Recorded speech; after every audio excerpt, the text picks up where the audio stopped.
what they're saying, the police report is that Diddy or someone that Diddy said, I guess it was a convertible, he actually cut the convertible top and threw a Molotov cocktail inside the car. Damn. If that video ever comes out, if Diddy was the one who actually cut the convertible top and threw a Molotov cocktail into a car, this would be the most viral video of all time.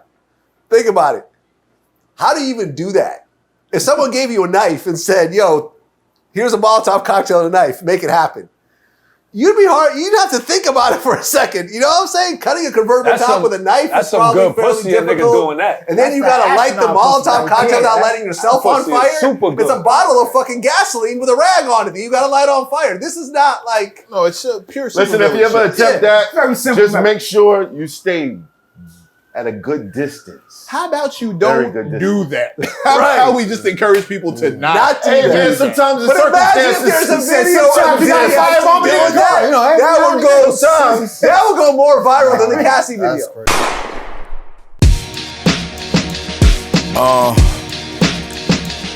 Yeah. Ha! Yeah, I'm so special, I'm so special, I'm so special, so special, so special. I'm like Ichigo, master in a red suit. This my Bankai form, I'm about to let loose. Better make your next move your best move. Straight out the gate, niggas gon' hate and try to test you. Watch who you with, who your mans, who you next to. If you take a hit with son assist like a nephew. You can never check us, homie, this a chess move. Wrote this on a little short bus, I'm so special. If Mav say get him, I'ma get him. Ain't no talking when I pull up. Park up, hop out, run down with my hood up. Now what the fuck are you hating for? Can't DFG get money anymore? It's hot for trapper turn smack rapper. Only smack rapper that you know is smack rapper. What else did I hear? A very well-known OG rapper that we all know and we've all listened to. I love those. Yeah. Somebody that we all know. We all know. He's been to your house. You've seen his mother. Everyone is listening to his songs here. You went to the christening. There was a video that my man saw. It arrived. It got mailed to the station. It's a video of this rapper and a woman with a strap on, fucking him with a strap on. According to MECC, that's not gay. According to Jason Lee, that's not gay either. But you know. Hey yo. What? Listen. What? I do not take what is not gay from a gay man. That is not even close. I'm straighter than 6 o'clock, and everything I've ever heard is that if it's not 2 men in the room, it's straight, right? What? Yeah, but if you're actually having a penis, I don't know about that, man. I'm sorry. In the ass. Mac, I normally agree with you. I can't. Okay, so here's I'm not asking anybody to. No, I know. I'm just saying. Here's something that came up. I'm reporting in my interview. All right, from the folks who are very much in that life. Here's an interesting one. This came up in my last interview. Me and Carlos Mencia, we were talking about Ron Jeremy, right? And I said the first porno I ever saw, this was in junior high. And I've never seen this before since then. It was one time only. It was Ron Jeremy, and there was a scene where he sucked his own dick. What? Oh my God. Yeah, no, that's a thing. So is that gay? Yes. What? Hell yeah. I'm gonna tell you why. Okay, why? Okay, but it's your own dick. Why is your mind going there to do that to yourself? It's not that you see it, it's that you reminisced on it. That's That's what made it gay. That you sat there with another man and said, you know what, I remember the first quarantine I seen. It was a nigga sucking his own dick. Now, that makes me gay. I don't mention whoever the woman was in the scene. Like, yo, my first No, see, there wasn't a woman in the scene. He was watching his girl fuck some other girl with like binoculars. Nah. And he's like, yeah. And then at one point he looked down and he just sucked his own dick real quick. What? And I was like, what the fuck? Like, did it just pop? Hold on. Bro. Did you just put that tape in or did you type it in? No, this was VHS. I got one. We were watching it. Yeah. My man Mark Evanesi from junior high brought it home. Brought it to my house. We were watching it. I was like, what the fuck? And this was the first porno I'd ever seen. Before that, I just had Did you enjoy it? No, it was weird. It was weird. Listen, your friend is gonna be upset. But then we're talking about like, is that okay? So sucking your own dick is gay, right? Because you're doing a gay act. Yo, this is crazy. But masturbation, you're stroking a dick, right? No, That's not the same. Not the So same. if you give another dude a hand job, it's gay. When you give yourself a hand job, it's not gay. If you suck another dude's dick, it's gay. But if you suck your own dick, it's also gay. Yes, it is. Listen, I don't know. I can't suck my own dick. I say Bill for that. Did you try it? It sounded like you tried it. We all looked down and thought about it. Hell no. He didn't say I won't. He said I can't.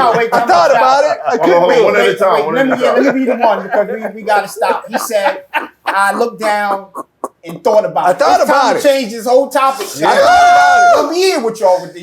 You see what I the shit? said. And I said, okay, can I do that? He said I can't. He said I And can't. I couldn't. He And said I couldn't. Yeah. You know what I'm saying? I don't have a 12-inch Yo, dick, Matt, and I don't have a your fucking insurance, that was 12-inch the same. torso to go along with my 12-inch dick. Because Ron Jeremy's like small, right? And he's Vlad fucking- tried to blow himself to the ceiling. He's wild. Bro, I don't care. Like, I'm comfortable who I am. Like, you know what I'm saying? I'm comfortable. You can't find one dude that says that they did anything with me. Like, you know what I'm saying? I'm comfortable. But I'm just saying. If I was 6 inches longer, I'd be going for mines. Is what you saying? I mean, I don't know. I don't know. Like, I just don't know. But I'm just saying, if you give yourself a hand job, that's not gay. Listen, we are not setting No, It's not gay. So if you're doing something to yourself, how does that make it gay? There's no men in your rules. There's no men around. It's just you. It's your rule. It's your rule is crazy. You understand I haven't said anything yet. He said it's your rule. You understand I haven't said So getting anything. fucked with a strap on with a girl is not gay, but sucking your own dick is gay. Like what the? I don't see the rules. I don't know who wrote them, but it's written. Somewhere on a tablet. Change the topic. I'm so listen. Crazy. This is. That's a There are a lot of people who are going to agree with what Vlad is saying. And all of them have had. We're not going to add to it because You it's don't have to. But these are heterosexual people who are not attracted to men, don't do shit with men, and they'll agree with Vlad. I'm just keeping it a buck. One of my homeboys runs one of the biggest porn empires on the West Coast.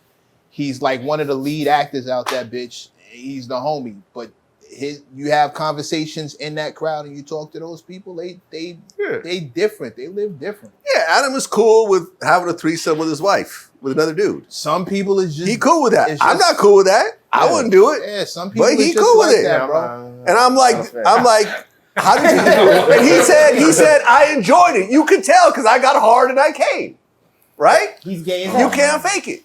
I mean, listen. Here's what you need to know. He's like he's gay as hell. It's like watching live porn. You know what? It's Bro, like everybody has an opinion in mind. I mean, that's Diddy shit.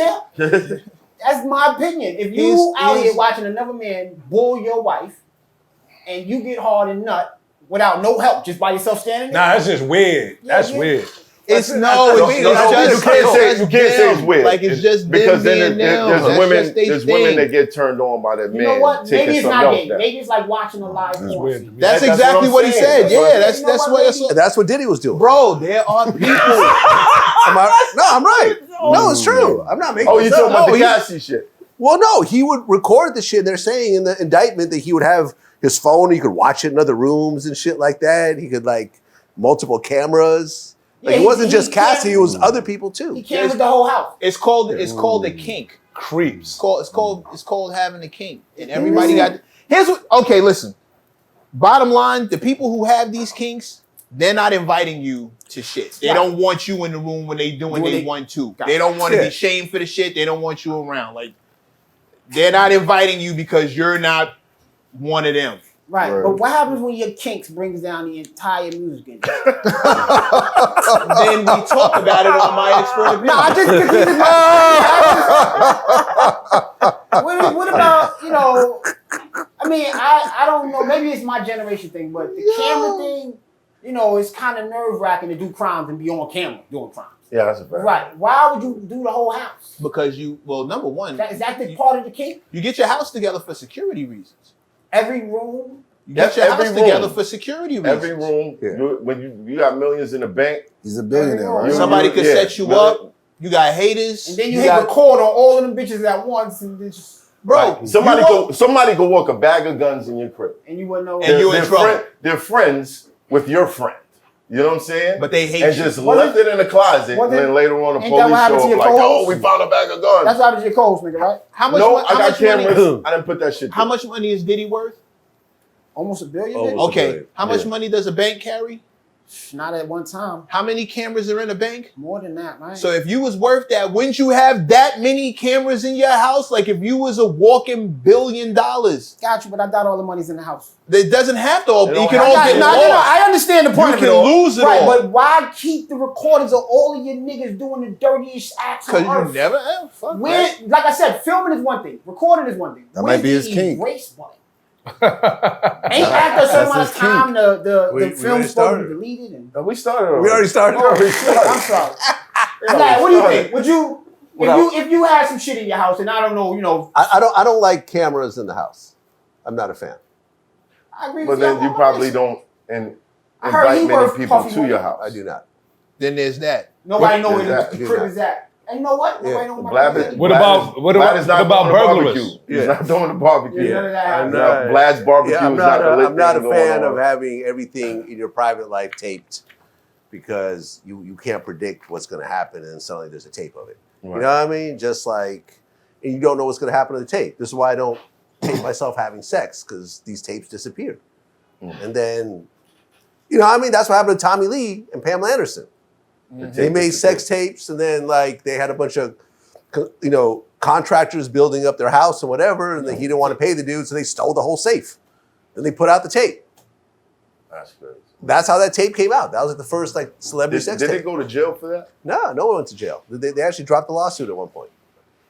And whoever stole the tape, you know, you could sell it. You could actually sold it sell and it. made millions of dollars, and Pamela and Tommy never benefited from it because she just didn't want to keep going through the lawsuit. She was just, you know, it was too much for her. She was just like, fuck it, I'll just let it go. So, Bro, you said hit the erase button. Seriously. I see niggas selling. I know niggas who got their first porn on VHS still in the house. No VCR, but they still got the tape. Yo, wow. Where the fuck is that tape? Yo, my guy. Let me find out we about to one day see a grainy video of your neck. Yeah, in the projects, nigga. Oh my, in the projects like this. With models you might have seen in the magazine, but in the projects. Going down. You know what? I'm not mad. Yo, at I had you, a situation one time where one of my exes stole the wrong tape. And then my other ex had to get on the phone with her and they negotiated exchanging tapes. It was crazy. So you just got a bunch of tapes out here. No, I was just, you know. That's 2 tapes right there. What do you mean? Yo, I'm in my 20s. You know what I'm saying? Like, what are we doing? yeah, but once you get the tape, You know? they're probably going to make a copy anyways. Oh no, one of my exes was smart. She gave her a blank tape and just got her tape. That's crazy. She said, I got all of the tapes. It's fucked up, but you know, it is what it is. Yeah, when it comes to extortion, I just feel like do what you got to do. I'm not going to play No, this no one's game. being I'm not going to extorted. turn into an ATM for you. Like, you know, it's cool.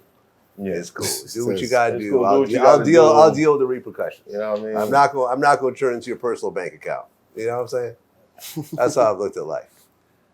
So on the outside, you're just like a goony motherfucker, huh? Is that what's happening here? You know, everyone got their private life. You know, everyone got their public appearance and everyone got their private life. Where you from? Exactly? At least they should. Where am I from? Yeah. I grew up in the Bay Area, but I'm originally from the Ukraine. Okay. Used to be part of Russia at the time. If they're smart, they have a private life. If they, If you're smart. Yeah. If you're not smart, you make everything public, and then you have to take what comes with that. Exactly. And it's a lot. But you do understand we're moving into like the Truman era. Like this is really where show. Eventually there is going to be a show of someone's life from start to finish. That's not Kai Sanat? No. How long We don't know the start. You know the start. We don't know the start. Yeah. Well, no, I mean, we do have that. You have these YouTube channels where, you know, parents put their kids on YouTube. Yeah. Oh. Yeah. Ryan's World. Ryan is. They've made like hundreds of millions. That's basically the Truman Show. Yeah. Wow. You saw him as almost a baby and got to see him grow up. You know, there are people protesting that it should stop now. Yeah, I don't agree with it. I don't think you should exploit your kids. They had more kids though. Yeah, but Ryan, listen, I understand. I mean, he transformed their lives. I just think that there's other ways you can make money. Look, well, he didn't have a say, and now he has to wear that for the rest of his life. Like, Right. what if he develops? Mike Jackson, Gary Coleman. Exactly. Michael Jackson never got his childhood. He's always walked around fucked up, and you know, a lot of the things that they say he did came from the fact that his childhood he's been performing since he was like taken from fucked up parents. No, but you only feel like you missed something because of seeing someone else have something. Because there's kids in Africa who like, yo, you 4 years old, you hunting with us. You dig what I'm saying? Like, not to say that's like the whole of Africa right now, but there used to be tribes where, you know, at a certain age, you're a man. Right. And you're going to partake in the shit that we do as men. Yeah. And they're not sitting around complaining, well, I didn't get to play with toys. I had to but hunt lions. That's not. No, that's not celebrity. That's not celebrity. That's But not I'm celebrity saying, on a mass scale. the That's missing childhood thing is not. Well, we're talking point. about in That was America. the We're point. talking about Americanized kids. If we were talking about kids in other cultures where at a certain age these things are expected of you and they were raised knowing that, that's one thing. But if you're Michael Jackson and you see a bunch of kids running around playing and you want to go out and run and play and your father beats you because it's time to sing and it's time to rehearse, this is going to alter how you become an adult. You can't really become a regular adult. Looking at the results, let's think about this. Joe Jackson. You might want a whole Neverland ranch. Let's think about this when a you get little older. bit. All right. Still got Mike Jackson. No childhood. Thriller. Yeah. Right, like I said, can you read the results? But No childhood. 51-0. Mayweather. You see the correlation? 50-0. Yeah, no, bad parents, horrible parents breed genius children, but you got to be a horrible parent. What's my man name? I don't agree with that. I don't agree. I don't Right think now- LeVar Ball, who I interviewed, I don't think he was a horrible parent in the least. I thought he was a great dad. Right. And he had 2 kids. in the NBA.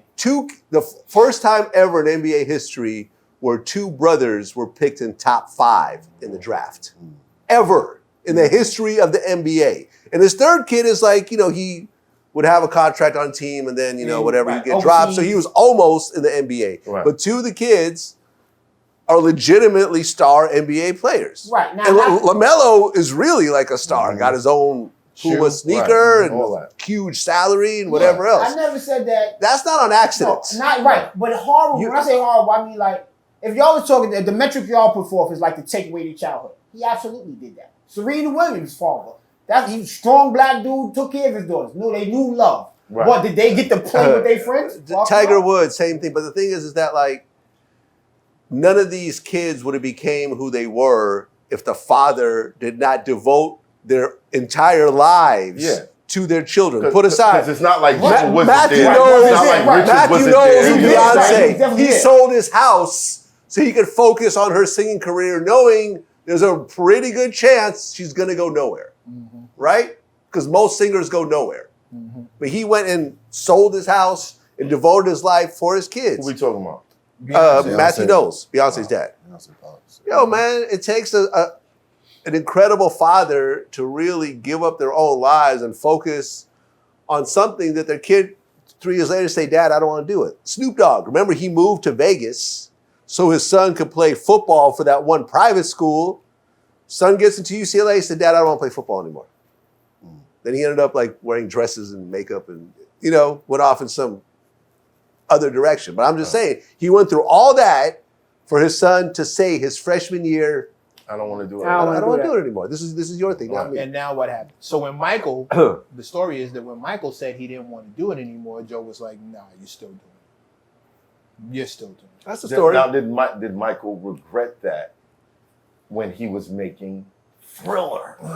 We don't know that. He probably regretted did. that at night You see what I'm saying? That's a good question. You only No, he regret probably when did. you regret when you by yourself. What When killed you out there Michael? moving? I don't. What's that? What killed Michael? Propanol. Propanol. Drugs. Drug. Well, he had a live-in doctor that was giving him an obscene anesthesia. To help him sleep. When I had this minor operation, they gave me the same shit. When they had to cut into me, is because I had the same shit that Michael was using so he could take a nap. And it killed him. that doesn't sound like a well-adjusted adult. Yeah, but there's a lot more. So Well, you're also talking about There's a someone lot more with trauma. obscene amount of money. They could do whatever he wants. Almost everybody we mentioned just now in the childhood category has an obscene amount of money. We mentioned Mayweather, Beyonce. Like, we're all talking about money where money to the point where money is no object. Right. What my point is, I'm not here to tell you that it can't be done right, because we just named some examples. Beyonce seems pretty well adjusted. She's a mother. She's a wife. Right. Mayweather seems, for the most part, there is a big difference though with what happened with Michael, because I remember, I forgot who I spoke to about this, but remember the Pepsi commercial where his hair, his Jerry curl caught on fire? Yeah. He was in constant pain from that point on it. Like those scars never fully healed. Yeah. Those are the skin That's why he wore a wig for the rest of his life. No, He was in constant pain, had to take constant pills, everything else like that. And that's what I think ultimately made him go and become a drug addict in a way. Same thing with Prince. I forgot who told me this too. Might have been Lunel. But Prince, would love to do the splits on stage and shit. Once you get into your 50s, that shit, you don't heal up from that shit. Right. So he ended up fucking up his hip. And I think he spent a long time before actually getting an operation. So then he just started popping pills. He died from a drug overdose. Remember, he was popping pills in his compound, and they just found him dead in the elevator. Wow. So a lot of that has to do with physical pain that never fully heals. So people medicate and become junkies essentially over time. hanging out with kids. Just looked to me Michael like Jackson? somebody, Yeah, that was weird. Looked to me like somebody trying to get their childhood back. And I'm not a psychiatrist. What the fuck do I know? But if I would attribute it to anything, that's what always hurt. I mean, it's the equivalent of me not getting anything for Christmas but spoiling my kids. You know what I'm saying? I don't have children, but if I can see children enjoy themselves, it brings me some sort of Michael Jackson had children. Later on, though. Later on. Yeah, by the time he had kids, he wasn't having sleepovers with other people's kids. Yeah, around that time. I mean, and then we saw a lot of those kids come back and say, "Yo, my parents made me say that shit." Right. Yeah, it never Yeah, happened. no, absolutely. You know I'm what not, I mean? I don't, like I said, if I'm not there, I'm not putting nothing on nobody. And I don't do that. That's we not how gotta remember Macaulay Culkin, came to his defense. Yeah, he said nothing happened. Now the main kid that got the money said that. I saw who was the comedian that said, if I was a pedophile like Dave Chappelle. Macaulay Culkin is like the gold star. Gold star, right. So it's like, if I don't get him, why would I? Why am I doing this for? You know what I'm saying? Like, No, Corey Corey Feldman or Corey Haim came forward and said nothing happened. He told the whole world Michael Jackson never did. These are the guys who actually did it. You won't do anything to them. And I keep telling you, Michael never did anything. And instead, the real pedophiles are over here, and you refuse to do anything to them. And then he killed himself. Who killed himself? One of the Corys. Which one of them died? No, one of them died of an overdose. I don't think the other one's dead. No, one of them's still here. Feldman's still alive. Yeah, and that's the one I'm talking about. Yeah. Right. Haim is the one who had the overdose. I don't know, man. I don't think Michael Jackson was a pedophile. I haven't seen any actual real proof that's legitimate, that doesn't come with a lawsuit associated with it. Let someone say, this is what happened. I don't want any money out of the situation. Because the Leaving Neverland guys, they were suing for $100 million. And when Oprah asked about it, he goes, "Oh, well, it's not really about the money. It's just, motherfucker, $100 million. It's about the money." Damn, do we have any greats left? Sue for $1 if you're trying to prove a point. We do. What do you mean? When you say we, who you talking? When I say we, meaning hip hop, meaning black people. We got we got many. I'm talking about that doesn't have anything attached to them, or not going to have anything attached to them later. Wonder. Stevie Legend. Wonder. Denzel Washington. Okay. Legend. Kendrick Lamar. Yay! You gotta go yay, or they're gonna hate on it. I still fuck out with LeBron. LeBron James came out of high school. LeBron James, no the smut. whole time, no Steph Curry, problems, no smut. No nothing. Wow. Samuel L. Jackson, Right. nothing on him. Impeccable rep. Lawrence Fishburne, impeccable rep. Well, Samuel Jackson had a drug problem at one point. But that's not a he did something to somebody else. Right, That's no. him. He would That's different. Overcoming an addiction is I don't look at that. That's to be celebrated. It was issues. I think so. I think so. There was issues with his daughter. You know, his daughter kind of took it to the wrong That's not. What do you mean? His daughter made a porn movie or whatever. Which one of No, those? that's Fishburne. That's Lawrence Fishburne. Fishburne. Lawrence Fishburne. Right, yeah, no, listen, you can't control your children. You can do the best you can to raise them. You can put everything that you wanted to them. Right. My mother was a wonderful parent that did not stop me from going out here into these streets and doing some shit. Okay? Likewise. She didn't agree to none of it. Likewise. She didn't even know half. Yeah, if So- my mother knew half the shit, Shit, right. So, I wouldn't be here. I wouldn't be here. so there's that. So Thank you, Mom, for never finding that AK behind the Listen, dresser. so, real talk. So, yeah, no, Right. I don't put children's thing, that's not how that goes. Don't do all that. People do a lot of shit today that We have a lot of greats, bro. We have a lot of greats. A lot of them are unsung because the jobs they do are not as sexy as some of the bigger names. Right. But Dr. Claude Anderson was out here doing his numbers. Obama. The master investor sat in that chair. He's trying to help people left, right, Ian and center. Dunlap. Shout out to Ian Dunlap. Yeah, shout out to Ian Dunlap. We got them, bro. We got them. They don't get as much attention. I was about to say it's not as highlighted as much as the bullshit. Because human nature isn't with that. Two people hugging outside, nobody stops. Two people fighting outside, everybody stops. Yeah. You know what I'm saying? We're kind of programmed to look for flaws to fix. Yeah. So we look for flaws in everyone. And when somebody is that high, the goal is to tear them down. Nobody loves it. Because there's loves gotta more be about a something king wrong than with seeing them. them fall. Listen, I always have a problem with that. Like I said, with the Diddy shit. I don't give a fuck that you're free. I give a fuck that you committed a felony against somebody that I might know or love. That kind of shit. Yeah. All the rest of that shit, if you want to have 987 dildos in your crib, my guy, that's on you. I know a nigga with 9 cats. I don't understand him either. I got 1 cat. 1 cat? Right, yeah, but You 9. said 9, though. I know a nigga with 9 cats. And a dog and a Rottweiler. Yeah. Yeah, no, you got it right. All you need is like a parakeet, and you got the typical That's it. American joint. Need a goldfish. You know what I'm saying? The hamster. Yeah, I'm saying. A gerbil. Gerbil. Not a gerbil. Gerbil. Richard Gere. Why would you do that? Let's not do the gerbil. The gerbil. Now, listen, I'm just saying. And then that's fucked up because now like somebody say gerbil. Gerbils used to be like, I had a friend that used to have them in his pocket all the time. Right. New And York, this was one of the, one of Your the man had streetest niggas I knew, but he just he walked around with a ferret. we talking about like junior high school This days. nigga was out there. Bro, come on. Mike Tyson was Yo, crazy they used to about pull 'em out. pigeons. Yeah. Come on, Yeah, man. What we you They doing? used to pull 'em out. They used to do tricks. And walking around with a rat on your neck is a whole different. Yeah. I just saw I that hate shit in a rats. video. Shit. Yeah, Yeah, but then the Richard Gere gerbil rumor kind of changed Is it a gerbils rumor? forever. I don't know. Nobody knows. No, I'm asking Vlad because he be knowing a lot of shit. Is it I don't really a know. rumor? It sounds like bullshit. Because they said that Richard Gere put gerbils in his butt. And one got caught. One got caught. He had to go to the hospital to get a gerbil removed out of his Well, butt. that's- Now here's what I believe. Why I believe it?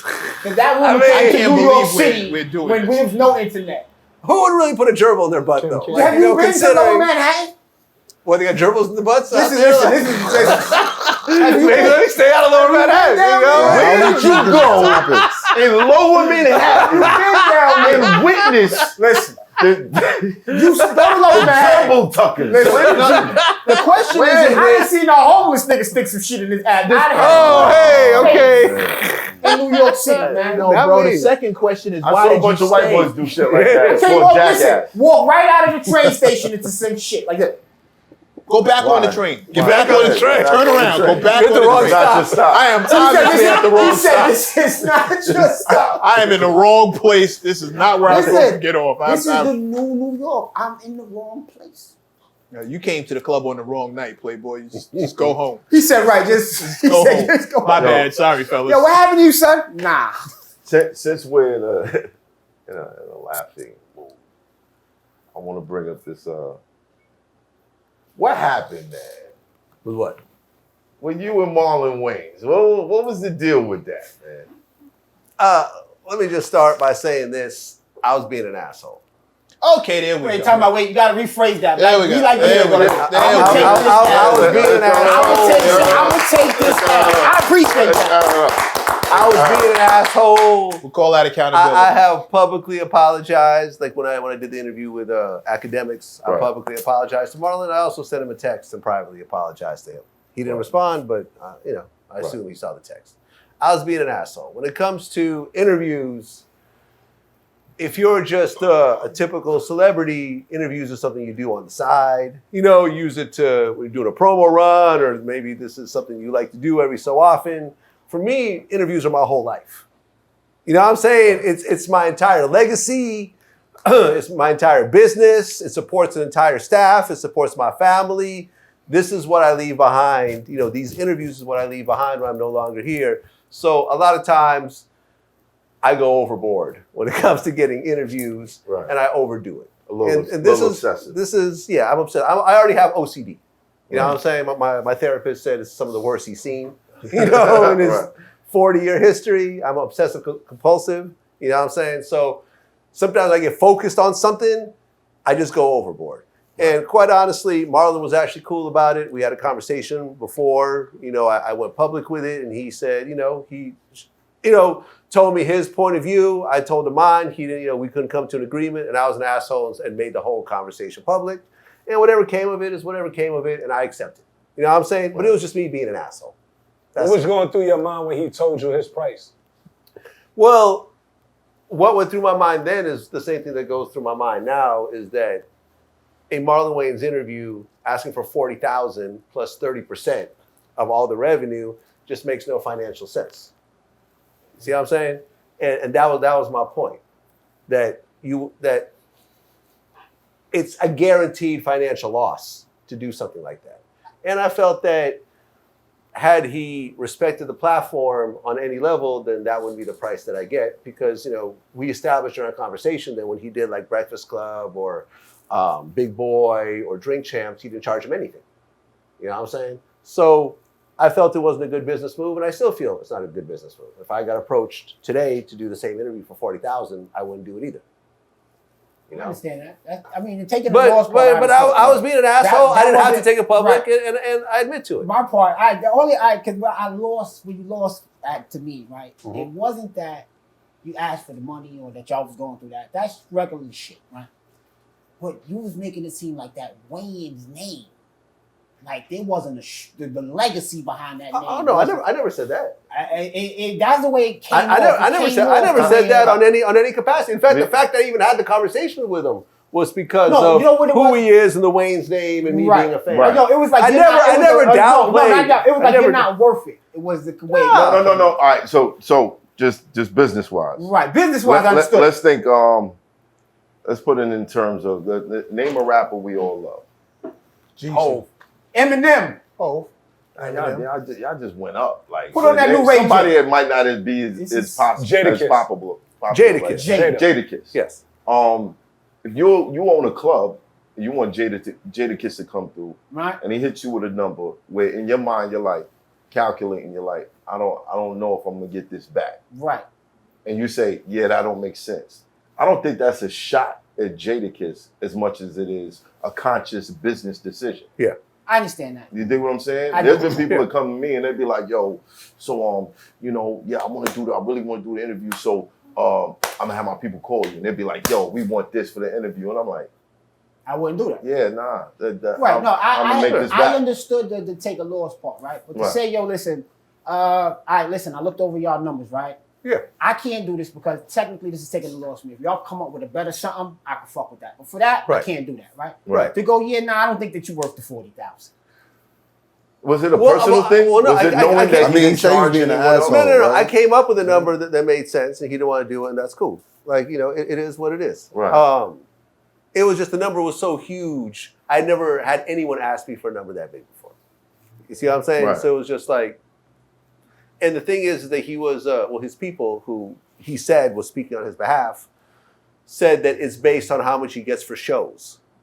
And I'm trying to explain that one is not the other, you know, connected to the other. Unless you're showing up with like a good 2 hours. Well, even then, you do a show, people are paying a ticket price. They're showing up. They're buying drinks. They're buying chicken fingers. You know what I'm saying? They're buying a pizza. Might get a you t-shirt. know, they might get a t-shirt. You know what I'm saying? They're, you know, maybe the show was taped afterwards, whatever else. There's a whole lot that goes into an actual show. You can't compare a show to an interview. Right. More revenue. You know what I'm saying? Right. And I don't think he's ever charged, you know, for an interview before. I think I was the first one, so I think he came up with a really huge number.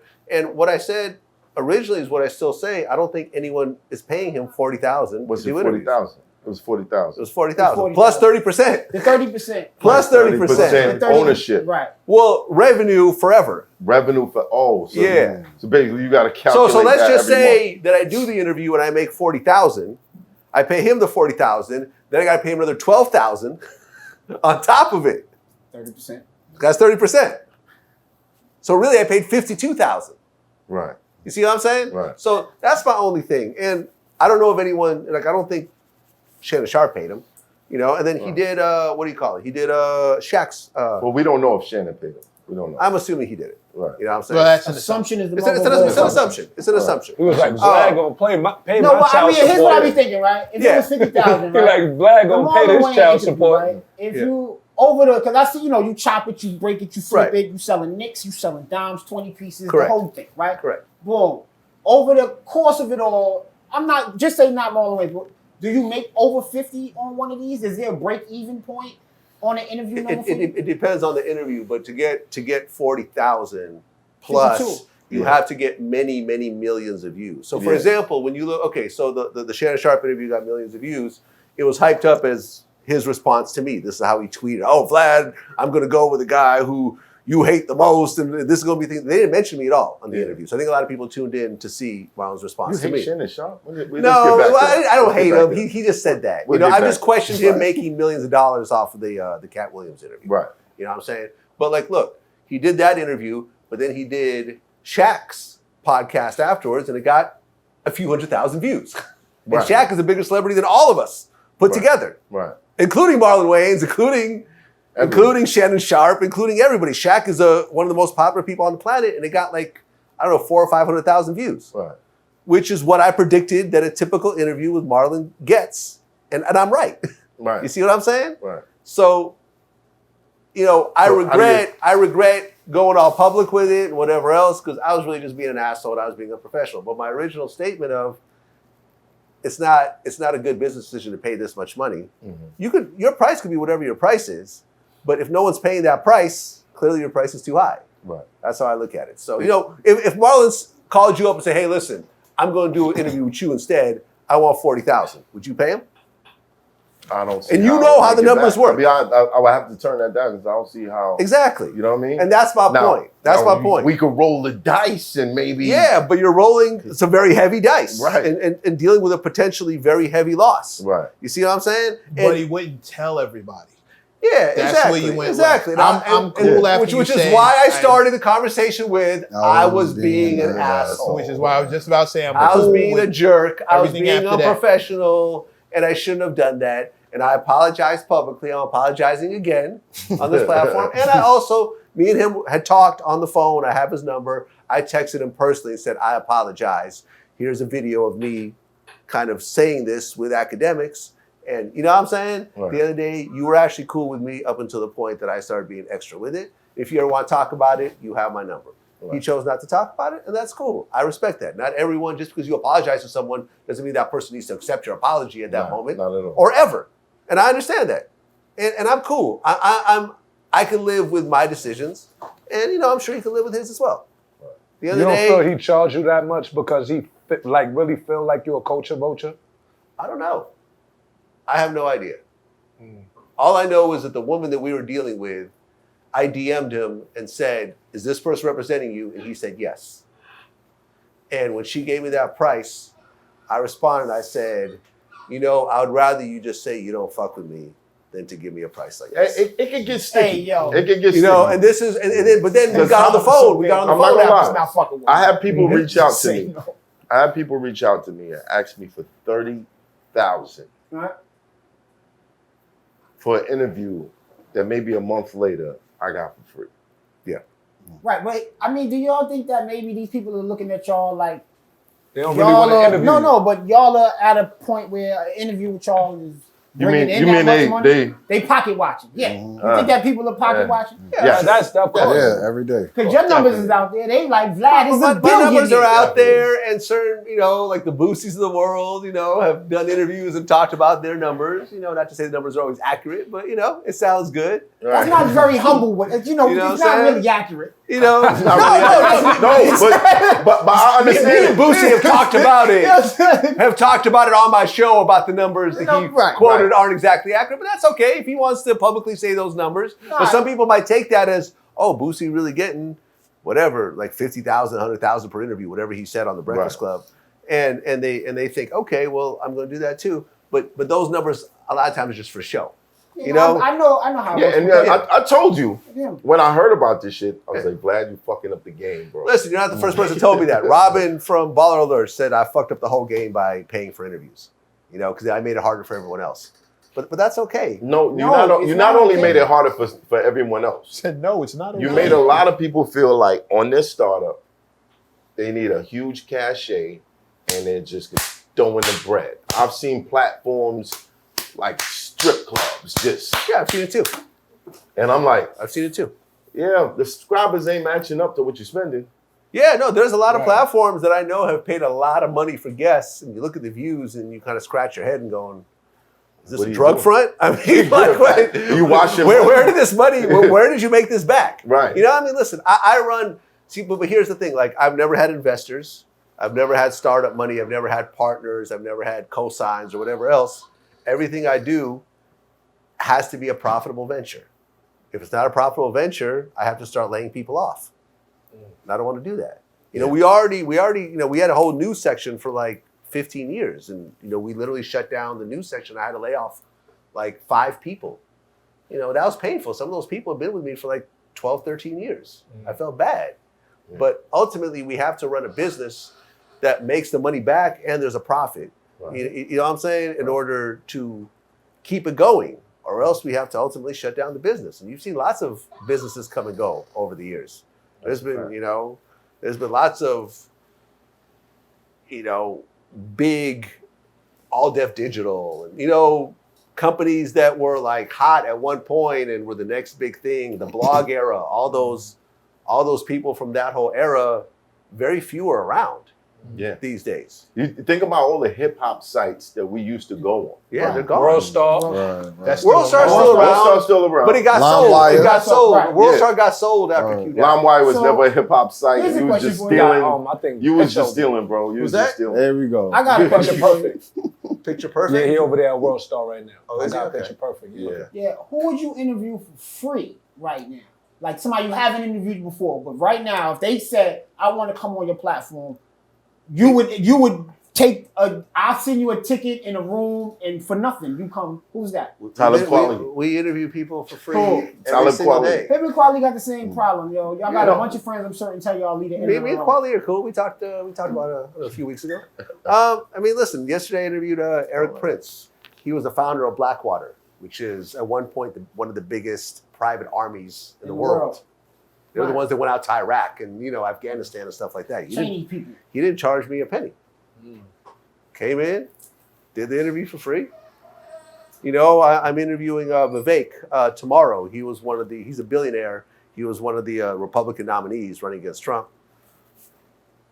He's not charging me anything. Like, you know, I mean, lots of people come on my show constantly. People think I pay everyone. I don't. But what I try to do is when you become a regular guest and I want you there a lot, then I will pay you. Yeah, like because then it becomes more of a, just doesn't become like a friendship thing. I'm not just leaning on you to keep doing me favors. Like, nah, like this is now a business relationship. I know based on our history that you have gotten this many views, so I can pay you this amount of money. And I know that after the dust settles, it'll be profitable and everyone walks away happy.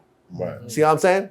So all my regular guests have got, you know, the people you see all the time, the Boosies, the Aries. We don't see Yayo no more. Yayo not. Yayo coming back. Okay. I love Yayo. Listen, I ran into 50 Cent on the plane. Lord Jamar don't talk to you. You ran into 50 on. Hold on. You ran into 50 on the plane. What 50 Cent? So I was on my way to Savannah to interview Quando Rondo, another person who didn't charge me. He just said, you got to come to Savannah because I'm on house arrest. Right. You know what I'm saying? So I flew my camera crew down there. We got hotels, whatever else. But you can't fly from LAX directly to Savannah, so you got to go through Houston first. Right. So I'm on like United in first class, and 50 Cent walks in. I'm like, oh shit, we haven't seen each other in like 10 years. So, you know, like in the last interview with Yayo, I was like, oh, 50 Cent hates you. You know, we're not going to do interviews anymore until, you know, 50 Cent going to pay me millions to do it. So I walked up to 50. I was like, yo, Yayo talking about you hate me, you don't want to do interviews anymore. He's like, no, man. we were joking about that. Yeah. You know what I'm saying? And Yayo afterwards, he was like, no, we were joking. Because here's the thing. If 50 really had a problem with Yayo doing VLADTV interviews, you wouldn't see Yayo doing VLADTV interviews. Right. My relationship with Yayo is not a fraction of his relationship with 50. Right. What about Banks, though? Well, Banks is never like me. You know what I'm saying? What's the reason why Banks don't like me? The reason why Banks don't like me is, and I used to do interviews with Banks back in the day. In fact, the first VLADTV shout out was Yayo and Banks. Right. This was back in 2008. Right. But what had happened was, and this is just silly, I DM'd Banks a couple times about doing an interview, and he would just never respond. And we do flashbacks sometimes, right? We would take an old clip and put it back up. In this particular instance, my writer forgot to put the word flashback in the title.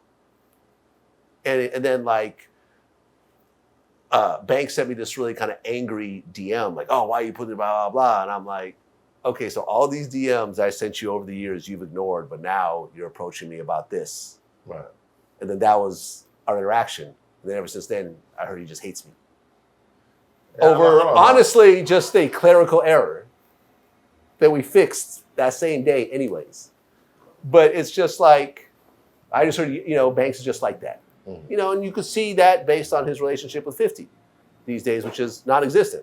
You know, Banks took a picture with Game, which is something that Yayo said he would never do. Right. Regardless of where him and 50 are, he wouldn't be taking pictures with, you know, 50's ops.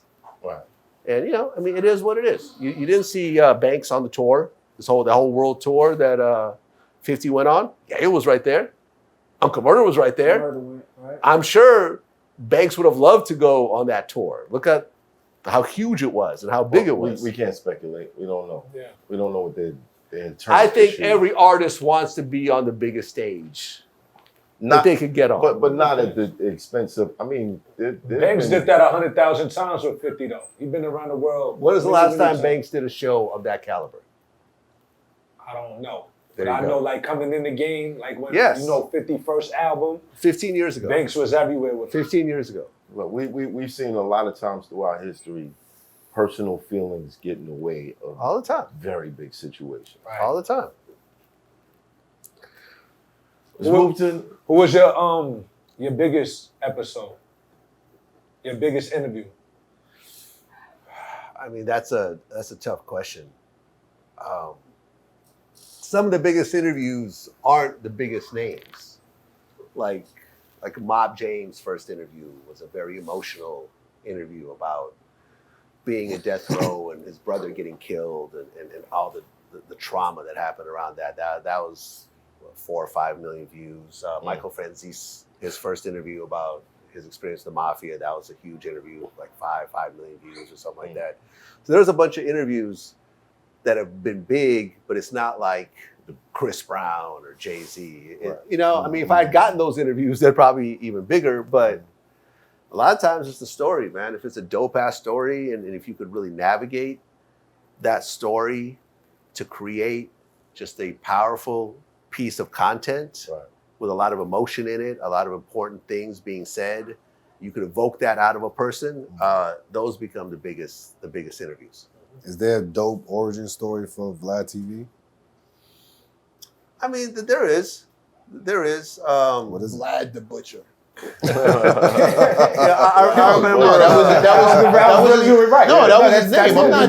his name. That's not a joke. Vlad the Butcher. First time I ever heard of him was the Vlad mixtape the that came Butcher. through the soul. Yeah. Yeah. I mean, I remember I went to Burning Man with a group of friends, like right after college. I was, I don't know, maybe 27, 28. And I took acid for the first time. And if y'all know what Burning Man is, it's this huge festival in the desert. Everyone does drugs and they set this whole huge burning, like this Big wood figure on fire the last night, and it's all wild. And I took acid for the first time and I got into a drumming circle. And the feeling of performing and then people started to gather and dance. It was me and this other dude. We're like drumming together. And The Wicked Man. I was just like, yo, like the feeling of doing something musical and having this group of strangers suddenly react to it. And the more emotion you put into it, the more they start to dance. I was like, yo, I love this feeling. I love it. I think I'm going to be a DJ. I didn't know how to do it at the time, but that was the seed of what I wanted to do. You know? He sounds so So good. some acid that told you what you Yeah, needed and to I've do. never done acid since then. It was just a one-time only thing. Wow. At one time. It was one time, but I think it changed the direction of my path, my life. You know, because man, talking about don't do drugs. Be a Burning Man, pop acid. yeah, No, Start you'll be jamming. surprised, bro. There's a lot of Or not. there's a lot of people who've experienced extreme success, and it starts with Birdman, one of the saxophonists, heroin addict. Most of the jazz era. Charlie Parker, Charlie Bird, Parker. Bird, yeah.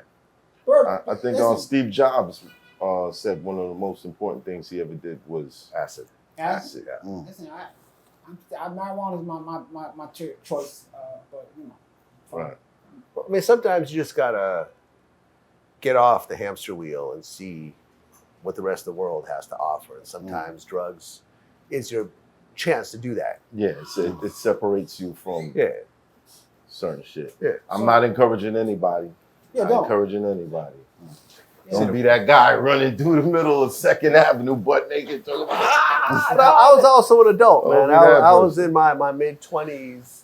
I wasn't a teenager where something like that could really take you into a weird direction. You know, so, and it wasn't something I got hooked on, but it was something that made me realize, like, yo, and then I remember when I did my first DJ gig, I was just buying a table for my, because I had the CDJ 1000s. I was one of the first people with the electronic, you know, the digital turntables. And I was buying a table for those turntables. And at Home Depot, I'm describing to the guy what I want. He's like, "Oh, you're a DJ?" I'm like, "Yeah." He goes, "I'm having a house party. Do you want to come DJ it?" And I'm like, "Okay." And then DJing in front of a crowd was like, "Oh, wow. This is even better." Like, this is, you know, right. okay. And it's such an addictive feeling, you know, and I miss DJing. I mean, unfortunately, I don't have time to do it anymore, but to be able to do big, you know, going out to Bahrain and doing, you know, big, you know, events, doing Australia, doing Japan, doing Europe. It was dope, man. It was a dope part of my life, but I also realized that I'm getting older. I'm now in my 30s.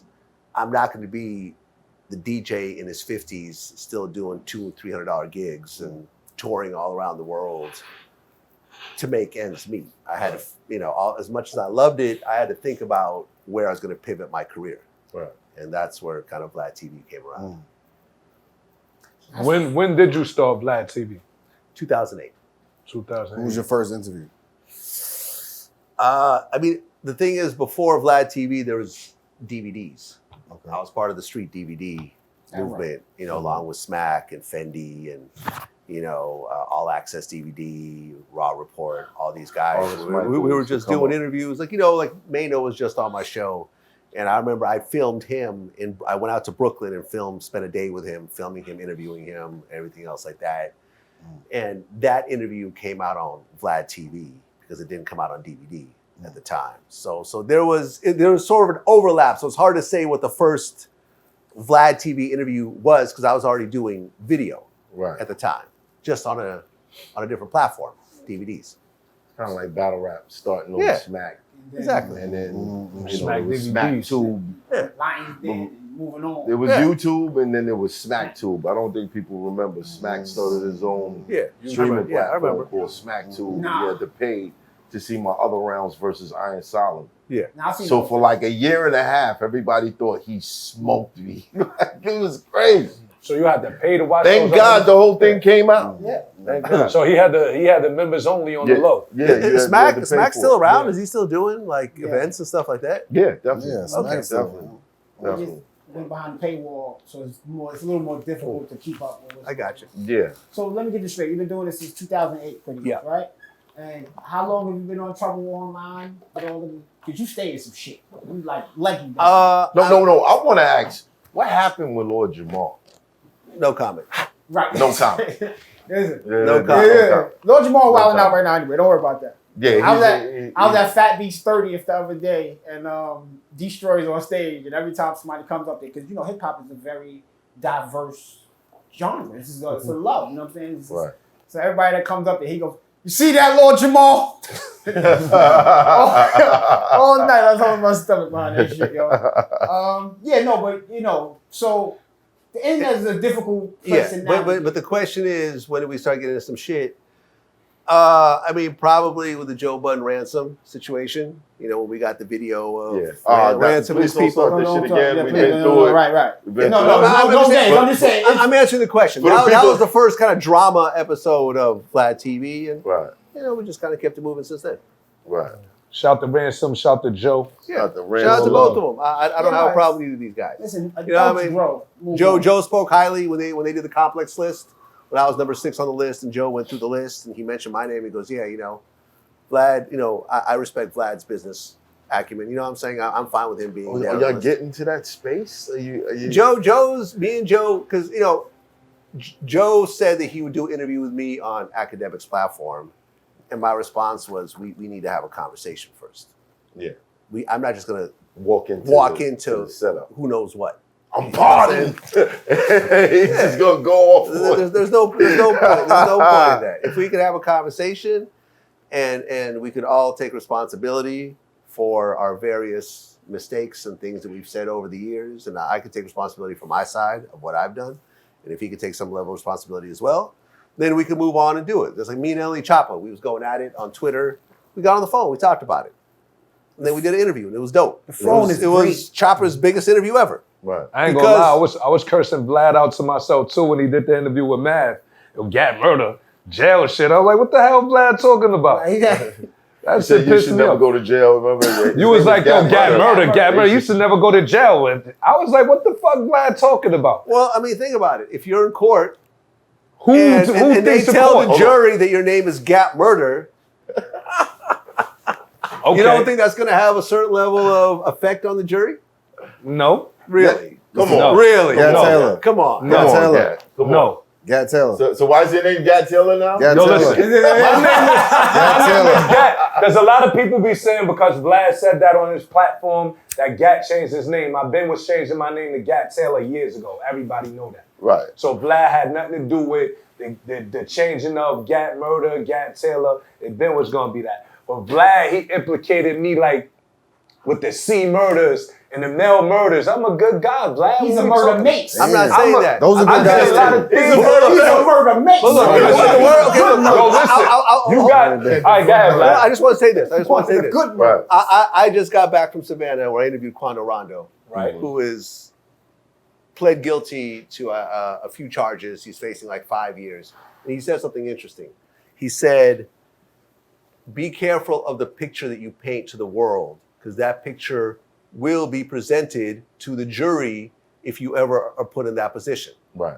That picture, you can't just say, oh, no, that's just, no. You've painted that picture, and they'll present the picture.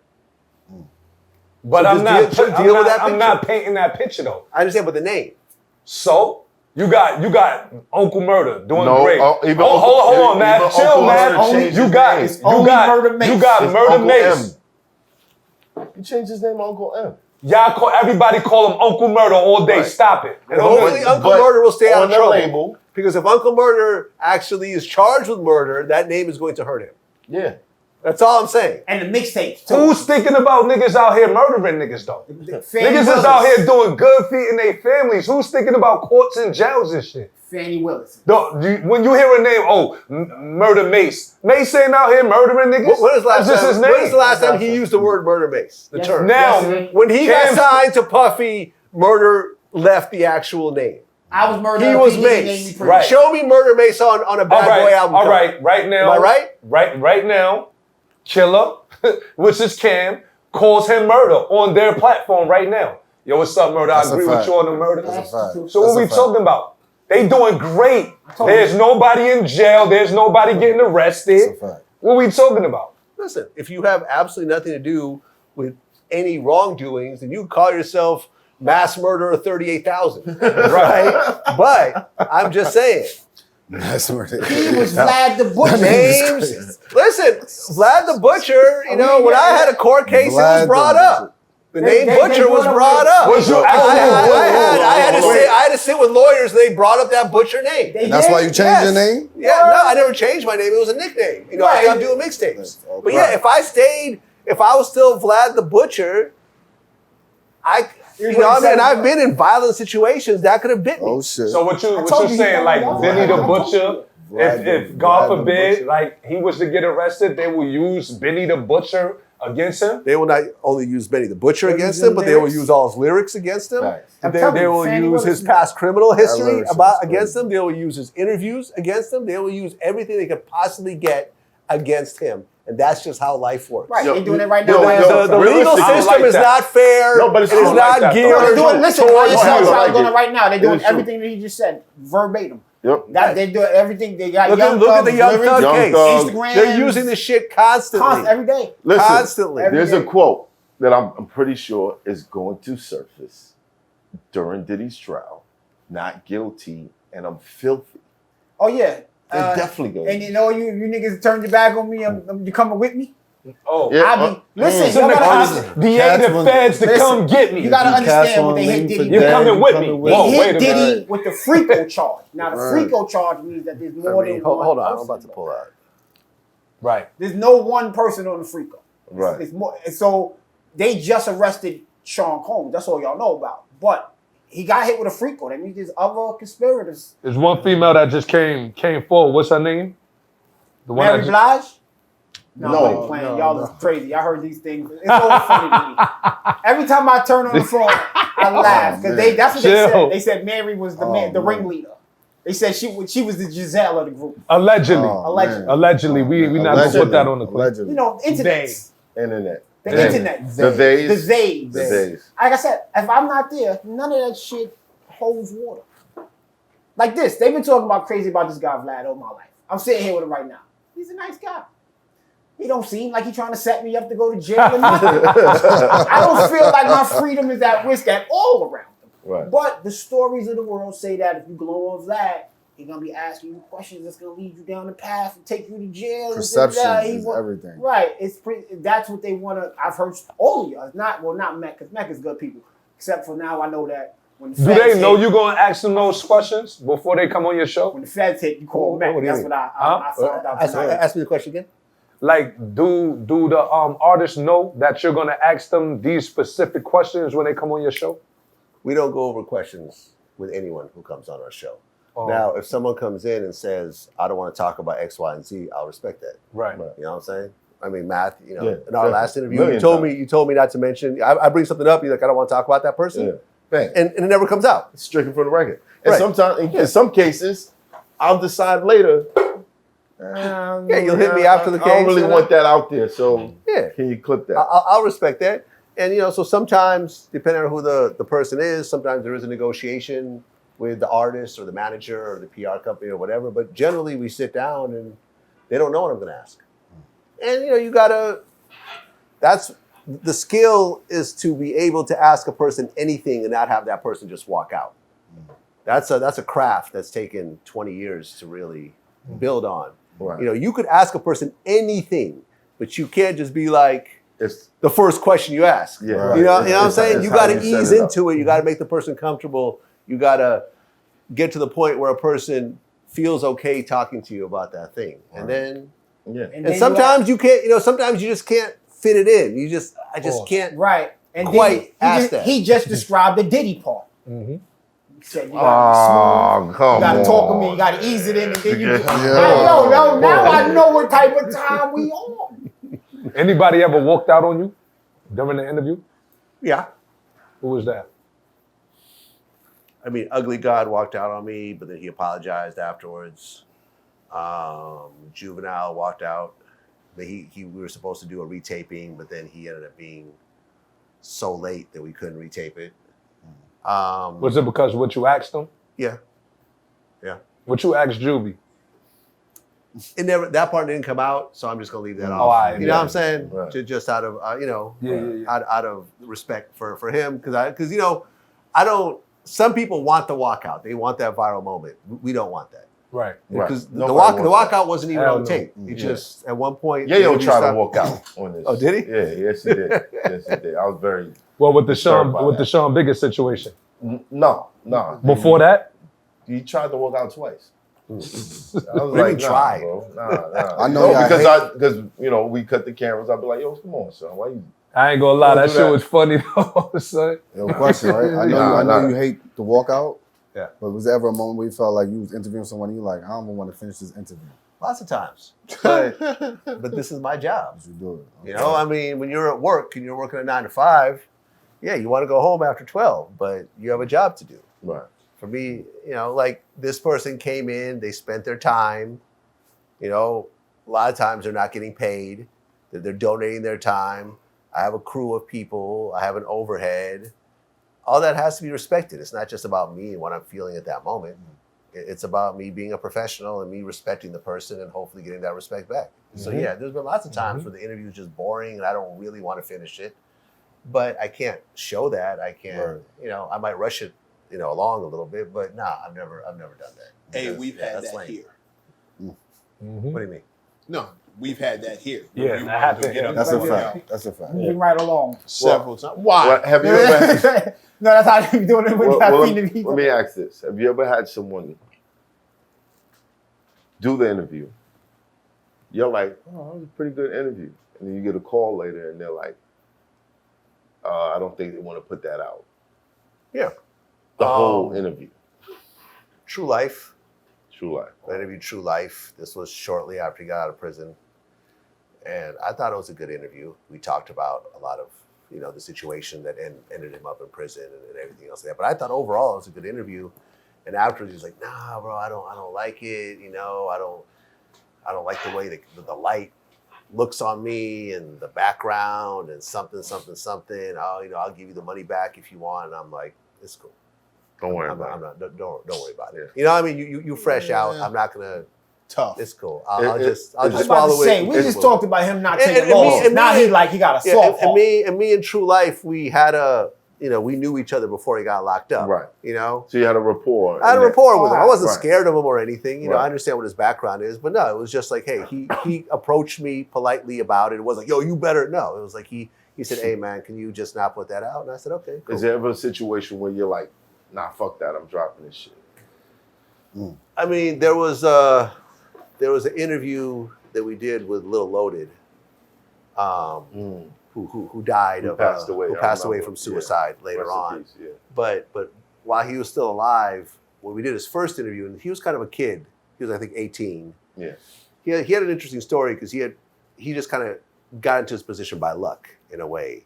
There was like this Polish YouTuber that would review videos that had like only one view. And it just so happened that one of his songs had just came out and had one view. So he reviewed it and he was like, oh, this is dope. And then it got a lot of attention. The video went viral and he got a deal. Yeah. So he was really kind of like fresh off the street. You know what I'm saying? So we did an interview and I remember that. yeah. And he was a little bit uncomfortable and so forth. And the label hit me up afterwards like, yo, listen, we just don't want you to put it out. We don't think it was a good look, this, that, and the third. I said, okay, cool. I won't put it out. But then the pandemic hit. And then we didn't have any content. And I had a staff full of people. I had 12 employees.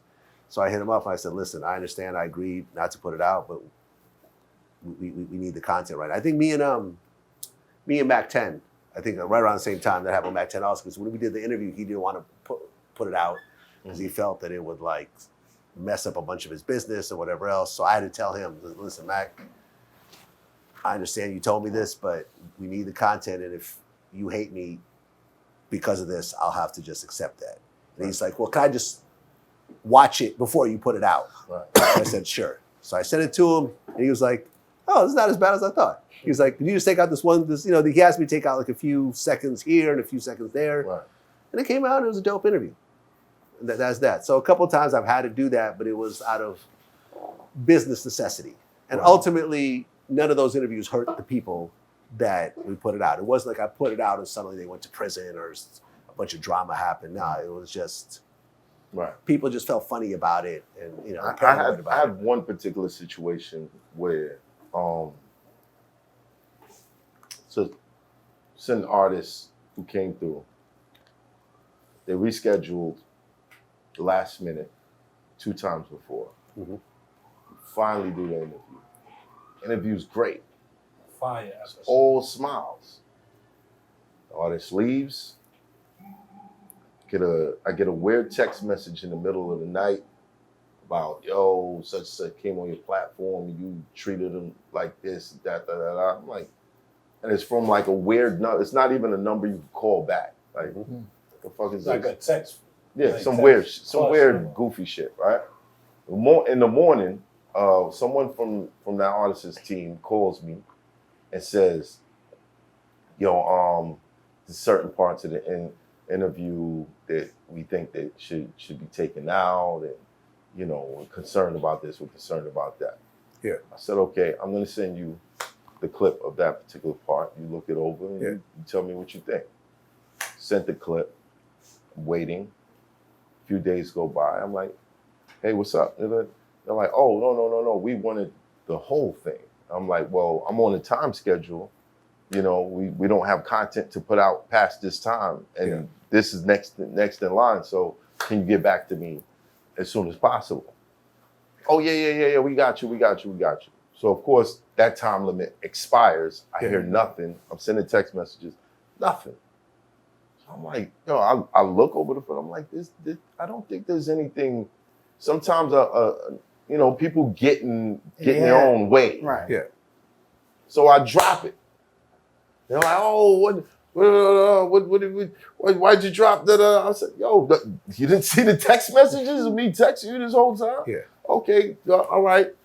That's out. What's the part? Well, we didn't want it out, period. And I'm like, well, you never said that.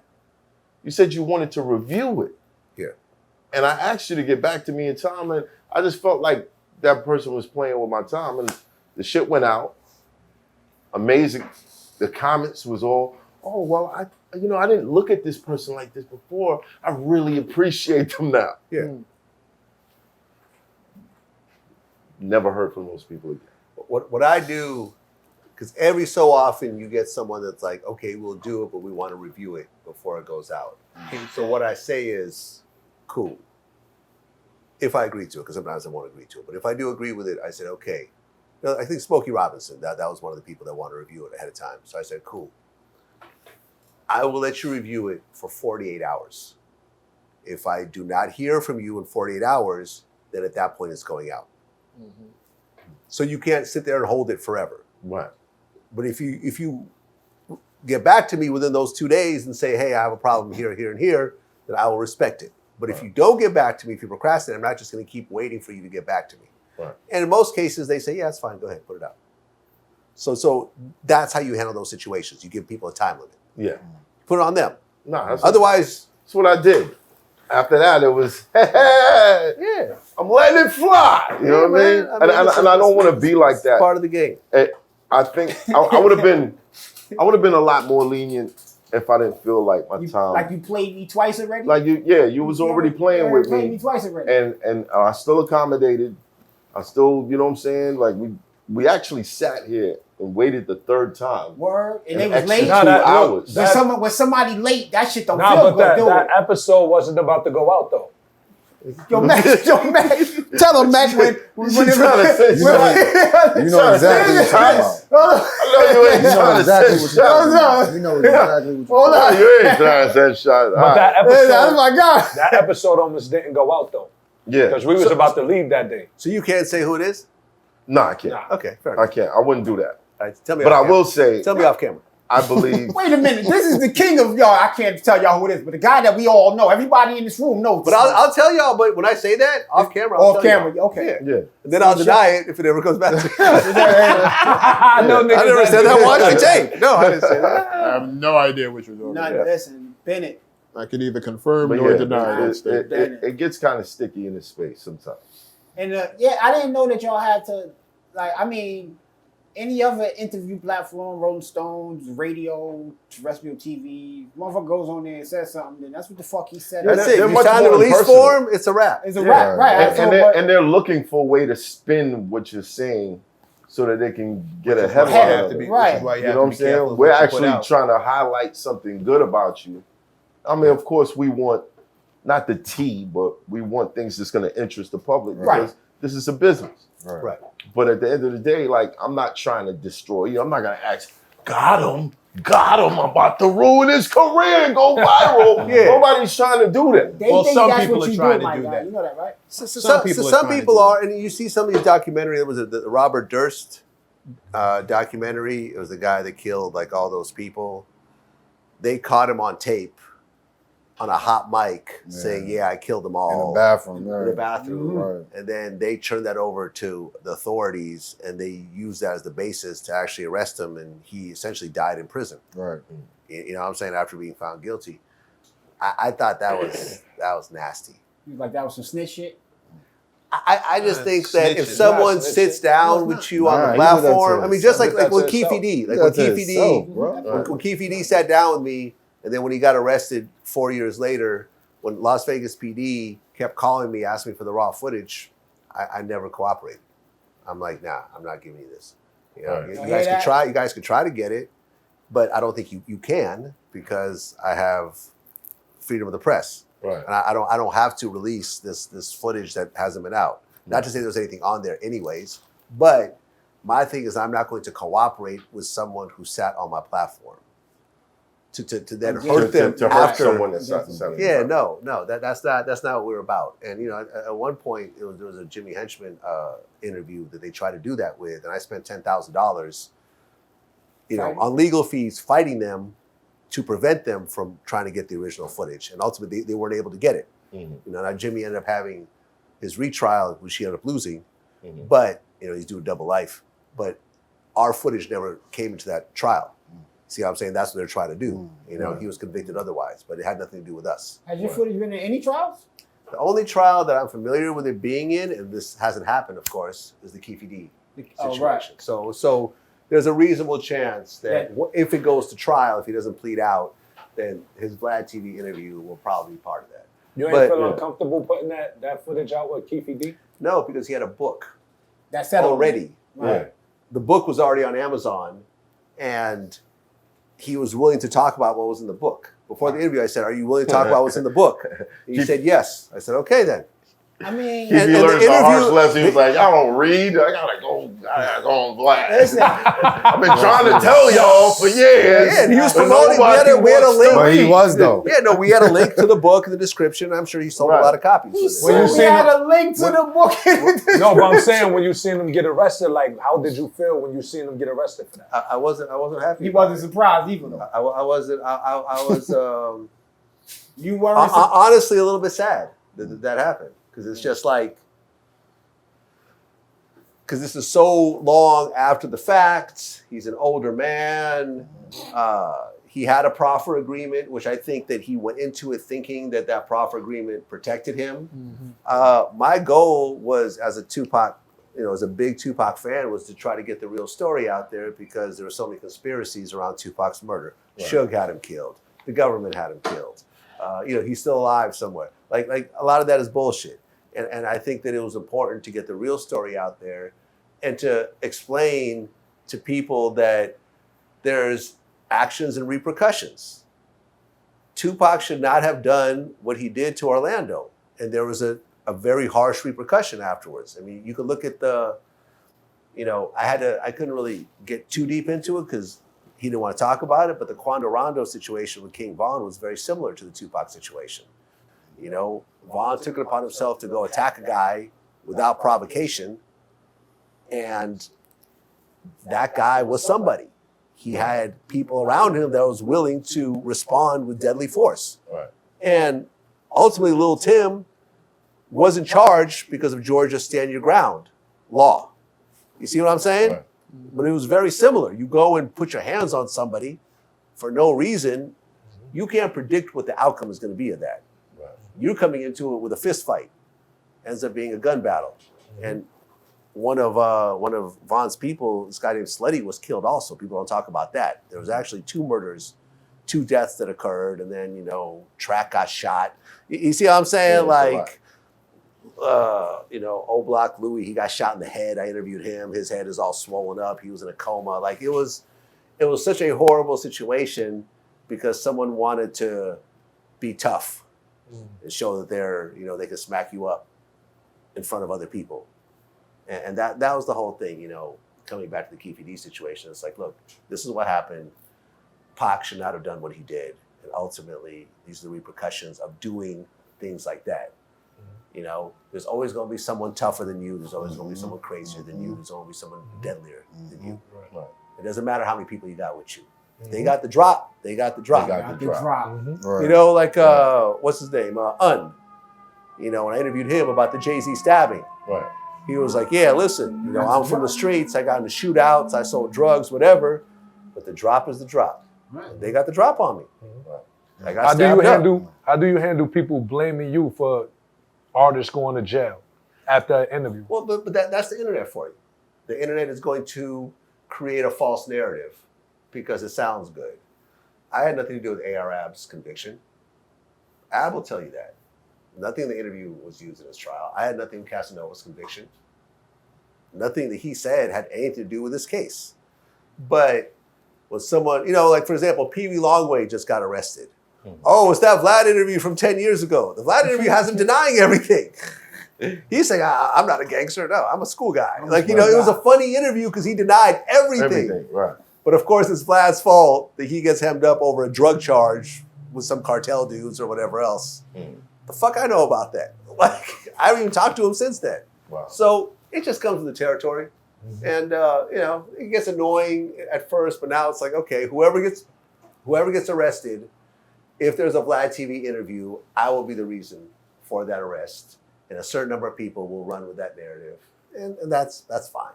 I know you'd be like, I know that that's not actually the case. And I know that I don't cooperate with the police against people, you know, who I've interviewed and so forth. I know that, and I've yet to see someone disprove that. Well, no, that's the reason I asked how many cases, how many times you think it's Like coming I said, up. that's the only one. And it's not even a thing yet. Technically, it's zero. Right. Technically, right now, it's zero. But I'm saying there's a reasonable chance that if Keyz goes to trial, which I think he will, because at his age, a plea deal would ultimately be life in prison based on the charges, which is murder. So I think he's going to go to trial. And there's a reasonable chance that interview will be used in that, as well as all the other interviews he did, like, you know, Art of Dialogue, Cam Capone, BET. I'd heard that he spoke a bunch of shit on a hot mic and you know, when he did BET, and they've handed that over to Las Vegas PD. Wow. I heard that. So yeah, I mean, it's going to be all the stuff that he did ultimately, you know. Right, I'm gonna give you something. This is from me to you as a person, okay? Let's go. Black people respect paperwork, especially anybody Paperwork? that's ever been arrested. Paperwork. So anytime they go, yo, Vlad, you sit down, you go, show me the paperwork. Yeah. Right? That's how you shut it all down. Yeah, show me the paperwork that I cooperated. Show me the paperwork where my interview was used. If I was you, I would pull out my little 10,000 that I spent fighting and be like, yeah, I can show you my paperwork. Yeah. I'm just standing. No, but does it feed the narrative that people already have in their mind? You know, one thing about bad publicity is that to somebody, it's there's no such thing as really bad. no such. It's always going to be 50-50. Bro, That's why it's a fight. the cops are watching. Watching her. Everybody. Oh yeah, for sure. And if he's got the most popping show, they're watching him the most. Yeah. Right? And if the interviews that he's doing, people are talking a little bit extra, then they're watching that too. Right. But it doesn't mean he's cooperating. Right. No, not at all. It just means that's a source of information. Yeah, but at a trial, right? To present that to any kind of a jury, to say that, well, we have him saying XYZ, they would have to say that they had it from this platform at this time. If YouTube is wide open, then they would take it. Right, they would take it. They don't have to say, hey, such and such gave it to blah. No, not gave it to him, but used. But they can do that. But who fault is that? Yeah, but they've never used his footage. It's not a fault. That's I'm saying, like, artists get on these platforms and they go crazy. Yeah, it's their and fault. then niggas blame the host. So for example, how you blame the host for the shit you said? Right. So for example, Tasha K made a video saying that I get interviews and before I publish them, I send them to the police because I really hate black people. So me and my lawyer had to approach her and said, this is not true. And we, you know, there's going to be legal ramifications if you don't take this down. Fuck you, I ain't taking shit down. Rah, rah, rah. 30 minutes later, okay, fine, I took it down. I hope you're happy, you know, talking tough to a woman or something. you know, but she took it down because she knew it was bullshit. Right. You know what I'm saying? If you already lost the case with, you know, Cardi B, I mean, you know, do you want a new one with me? She took down something on me before. I just don't. A lot of these people I'll be watching be having mental health issues. Yeah. For real. But people like to watch burning bridges. Yeah, that's a fact.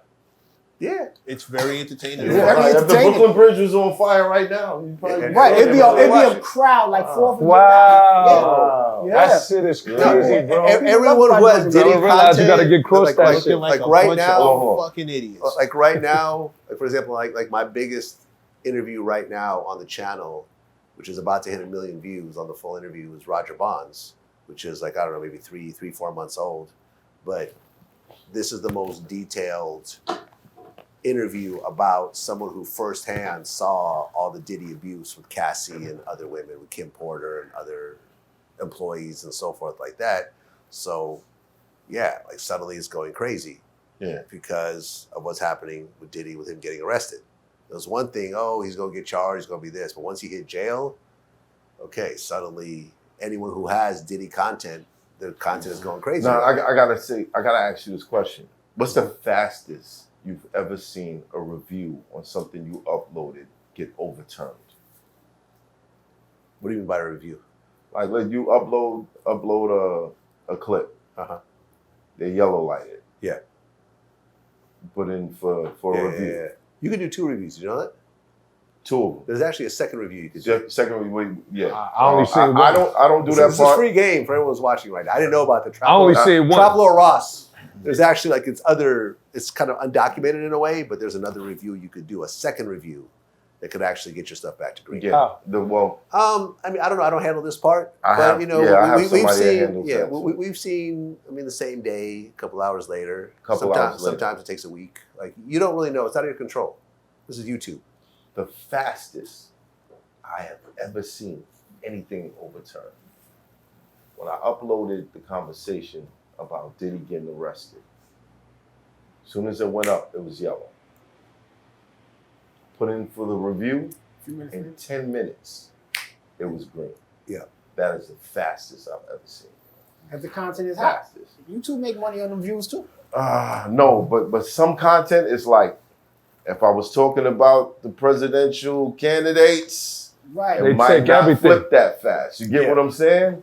I've had lives disappear, with donations and everything, just disappear. Yeah. Like it never happened. And I'm like, it's kind of spooky. But Diddy shit, oh yeah, it's gonna fly. So when we come back, we're gonna be talking about more Diddy shit. But I want y'all to be mindful of the information that you're receiving, the sources, and the people that you get it from. Don't believe anything that you haven't investigated yourself, because we're in an era where it is so easy for everyone to run with a hot story, and it can be overwhelming. It can even look like this may be a fact. Just do a little bit of research, and you might find out, damn, shit is really fucked up out here. Right, but here's the problem, is you start to realize over time that the conspiracy stuff, the stuff that's not based in fact, reacts the most.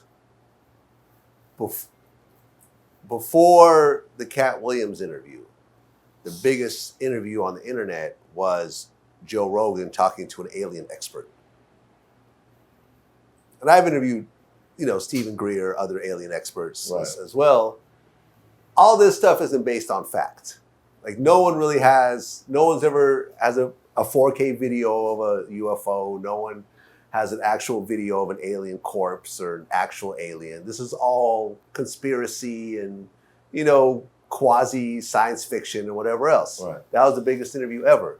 It was surpassed by the Shanna Sharp, Cat Williams interview that once again was based on crazy conspiracy theories. Right.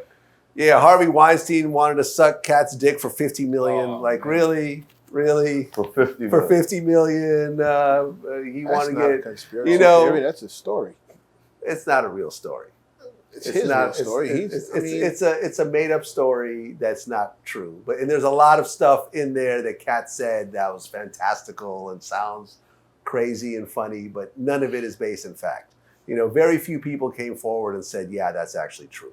Right. You see what I'm saying? So when you get into the conspiracy realm, just know that your views will go crazy. But, you know, like Jaguar Wright, like all the stuff she says, the views are, I've never interviewed her and I won't, because I know that it's not based on truth. You know, I try to stick to the actual reality of situations. But if I interview Jaguar Wright, it'll get 10 million views probably. But it's all going to be nonsense, and it's going to be stuff that might get me sued. Do you believe all of the things that she says is nonsense? Yeah, I haven't seen anything that seems all that accurate. You know, all these stories of, and here's the thing, it's like, who was actually there when this stuff happened? And we're back. There we go. You see what I'm saying? It's like you can call it a conspiracy. You could call it what you want, but were you actually in the room when do these people even know you that are talking about this stuff, or did you meet them in passing at a studio for 5 minutes? But that same kind of logic can also be applied to Cat Williams' story. If you weren't there when he was on the phone with XYZ, A, B, and C, then what do we know? Has there been any stories at all of Harvey Weinstein being gay? All of his charges and everything he's in jail for is over women. That doesn't mean it didn't happen. Look, none of that means it didn't happen. So he's got access to all these beautiful, gorgeous models, and this is what all these charges going back decades over women, but he's going to put $50 million to suck Cat Williams' dick. Okay, all right, gotcha. Okay, yeah, that sounds right. That sounds right to me. Okay, you wouldn't believe that somebody who had that amount of money would need to coerce anybody to have sex. I don't think anyone's paid $50 million to suck a dick. How's that? $50 million ever in the history of the planet? I don't think a dick got sucked for $50 million. Conversations ever. I don't have one of those conversations again. Seriously. Yo, stop looking around trying to figure this out, okay? I'm thinking about it. Like, he's like this. Who got 50 million that I feel like they got billionaires?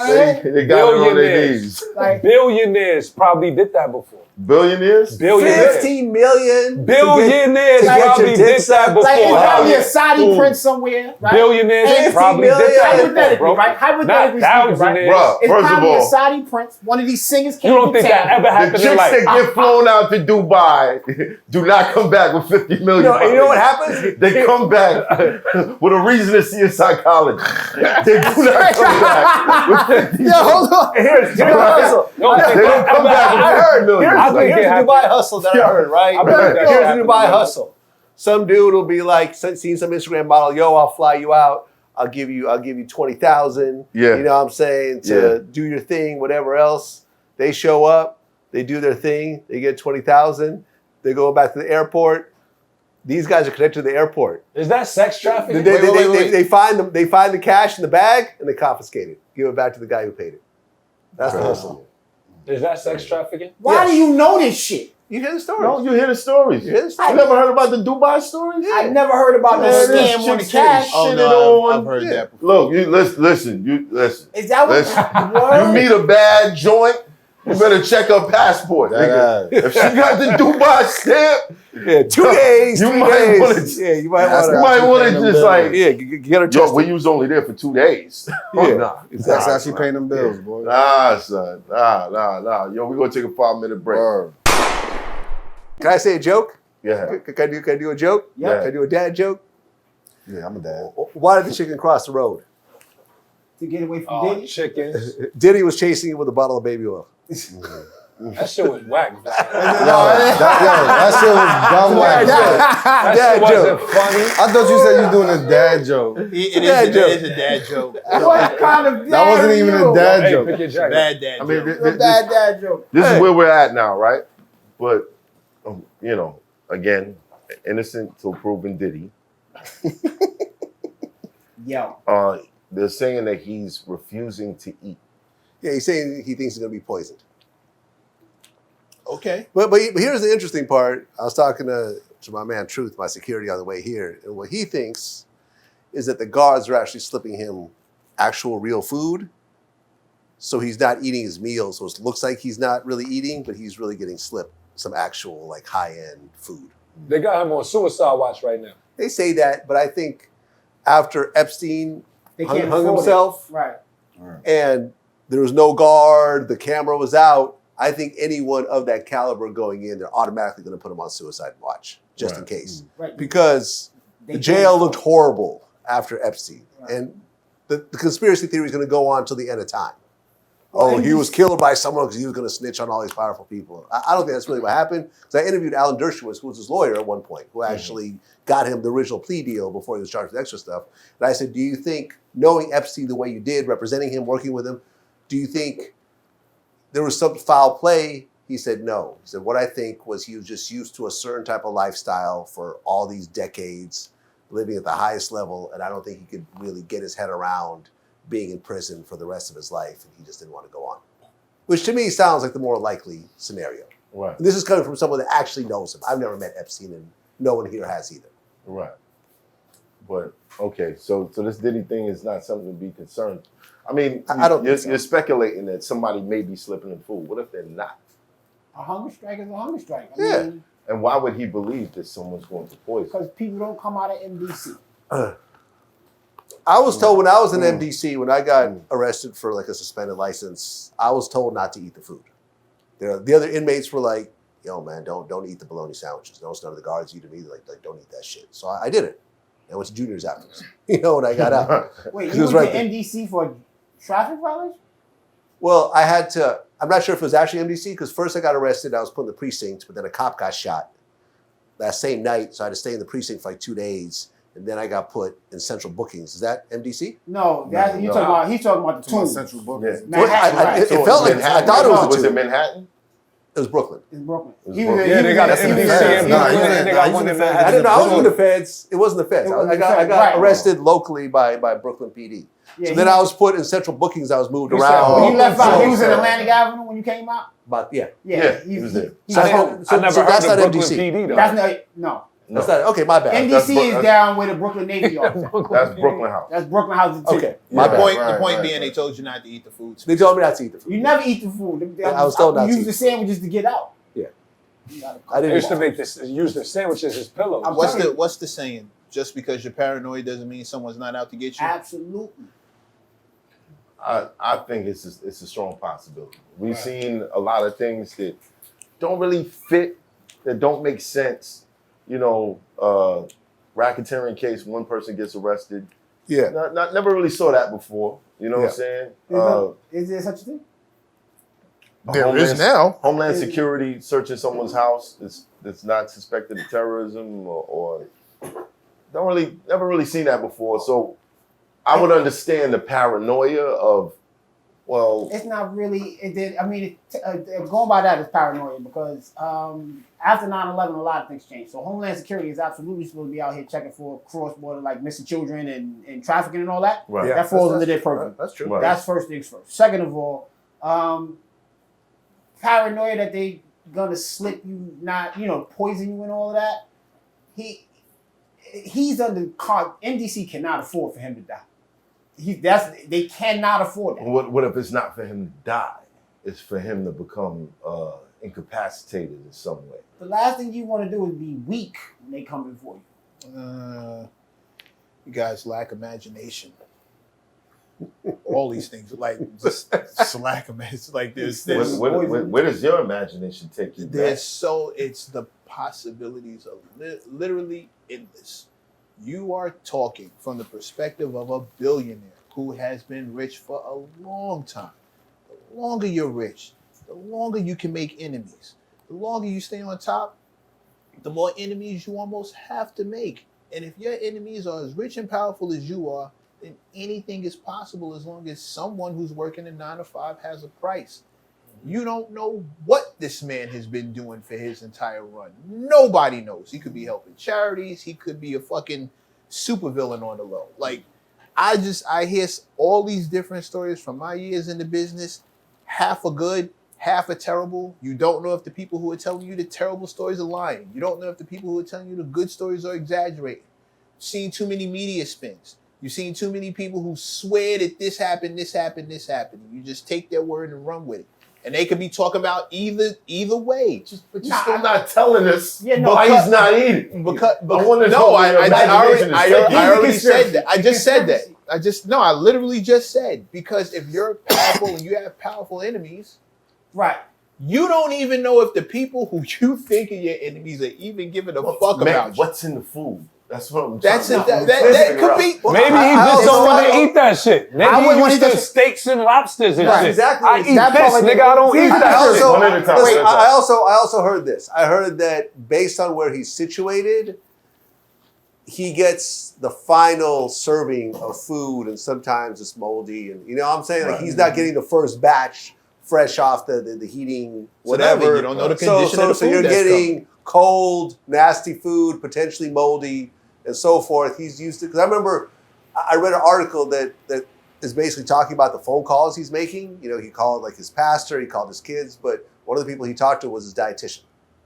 So, you know, he's worried about what he's putting in his body. He's an older man. He's in his mid-50s. You know, he potentially could have health issues as well. So, yeah, I mean... They're not just giving Diddy the bad food. Everybody in the prison everyone's getting the bad right, food. That's right. just everyone's getting the bad food. He's just not used to the bad food. Yeah, right. no, he's used to a private chef. Right. That's what I just said. He's not getting that. Used to And it's his fault he's not getting that. Yeah. Right? And I'm going to tell you, here's the conspiracy. They was like, yeah, Diddy's enemies is the reason that he didn't get bail. Right? That's what they said. The truth of the matter is Diddy is the reason that he didn't get bail. Listen, he called a potential witness 54 times. We talked about this. Yes, I'm gonna let that rock out on your channel. That, right? Okay. I'm gonna let that rock out on your when channel. they raided the It's called witness tampering. Or it could be like, yo, you have to clear this up. Before she posted her statement, he called her 54 times. And then she posted a statement. And she posted a statement, but no one knows the details of the conversation. She could have been like, call me in the morning. And he's like, yo, it's 12 o'clock. She's still not answering. You dig what I'm saying? Now you use it. Yeah. Right. Yeah. But I'm just saying. You're not supposed to communicate with anyone that's really potentially connected to your case. That is witness tampering. And sometimes witness tampering will get you 20 years in certain places like Florida. Right. You see what I'm saying? Like there's really harsh, because you're breaking down the whole legal system when you tamper with witnesses. But did this happen before he knew if this person was a witness?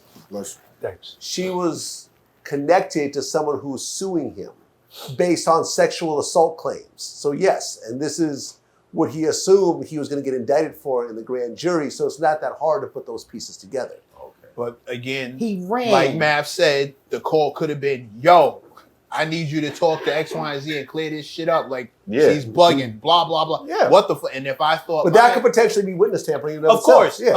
I'm not negating that. But if I feel like my freedom is at risk and this person has the key and can clear it up, hey, talk to your people. Like, what the You're fuck? not supposed to be making those phone calls. I know that. But if you're panicking, is my point. Well, his panic... 50 calls sounds like a panic. His panic,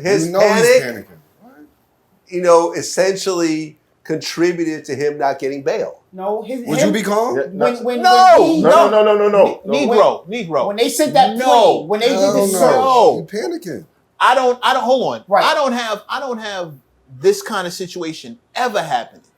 I've had somebody saying something about somebody I know, in the business situation I'm in might blow up. And I'm, what the fuck? Hey, pick the phone up. Nah. What are you doing?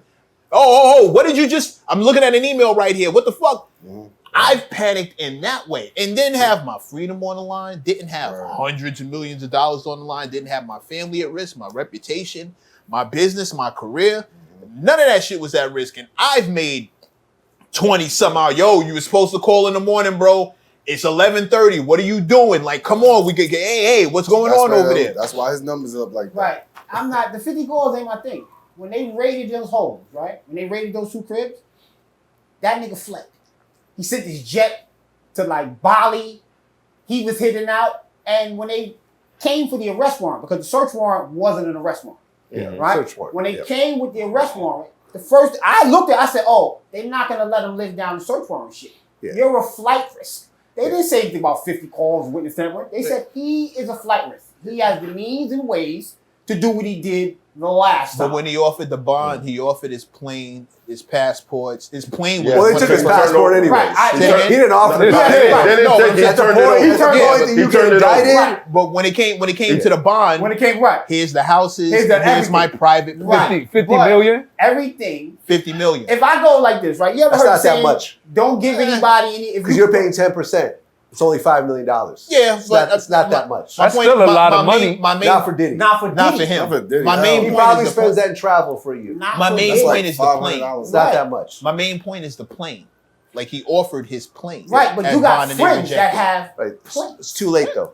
Yeah, You understand? definitely. Right, it's You too late. have the Too late. means and ways don't mean it's just your pocket. Plus they found illegal guns at the house. No, that's Yeah, his with son's the- fault. Talking in the rap song, talking about we bought the house next door. Good thing they ain't searched that one. That's where Yeah, they found that two was- Yeah, drums. they found two or three AR-15s And two- with the with the serial serial number scratch scratched off and drum. and a 50 round drum. Right. All of which are illegal.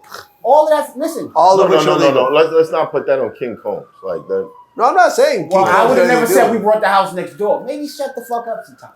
It's what people need to do. It's not a hard thing to not say nothing. You know what they teach me when I was a kid? Yo, when the police come, you know what you're supposed to tell them? Nothing. Nothing. Why y'all out here rapping about this shit? That they can, what? What sense does that make? I mean, like I said, I'm not mad at him for asking the question. I'm mad at you for answering. And here's what's crazy, right? We talked about this on when you were on my show. The whole firebombing of Kid Cudi's car. I know someone who was with Kid Cudi when he got the call. That actually happened. Yeah. Wait. But how do you know? How does this work? You give me something that It's says from Diddy. we know that, No. like, did he text him? No. Ha ha! No. You right. At the time, Oh, no, that's not what I'm saying. At the time, they didn't know who firebombed the car, but he was with Kid Cudi because they were working on something together. So this was just blamed on Diddy. Well, later on, they ended up blaming him. But what's Because crazy? it could have been Kanye, right? No, Jesus. Yeah, Why y'all niggas it trying- could have been. But but the crazy part, let me tell you something. What they're just saying, saying. in the police report is that Diddy or someone that Diddy said, I guess it was a convertible, he actually cut the convertible top and threw a Molotov cocktail inside the car. Damn. If that video ever comes out, if Diddy was the one who actually cut the convertible top and threw a Molotov cocktail into a car, this will be the most viral video of all time. Think about it. How do you even do that? If someone gave you a knife and said, yo, here's a Molotov cocktail and a knife, make it happen.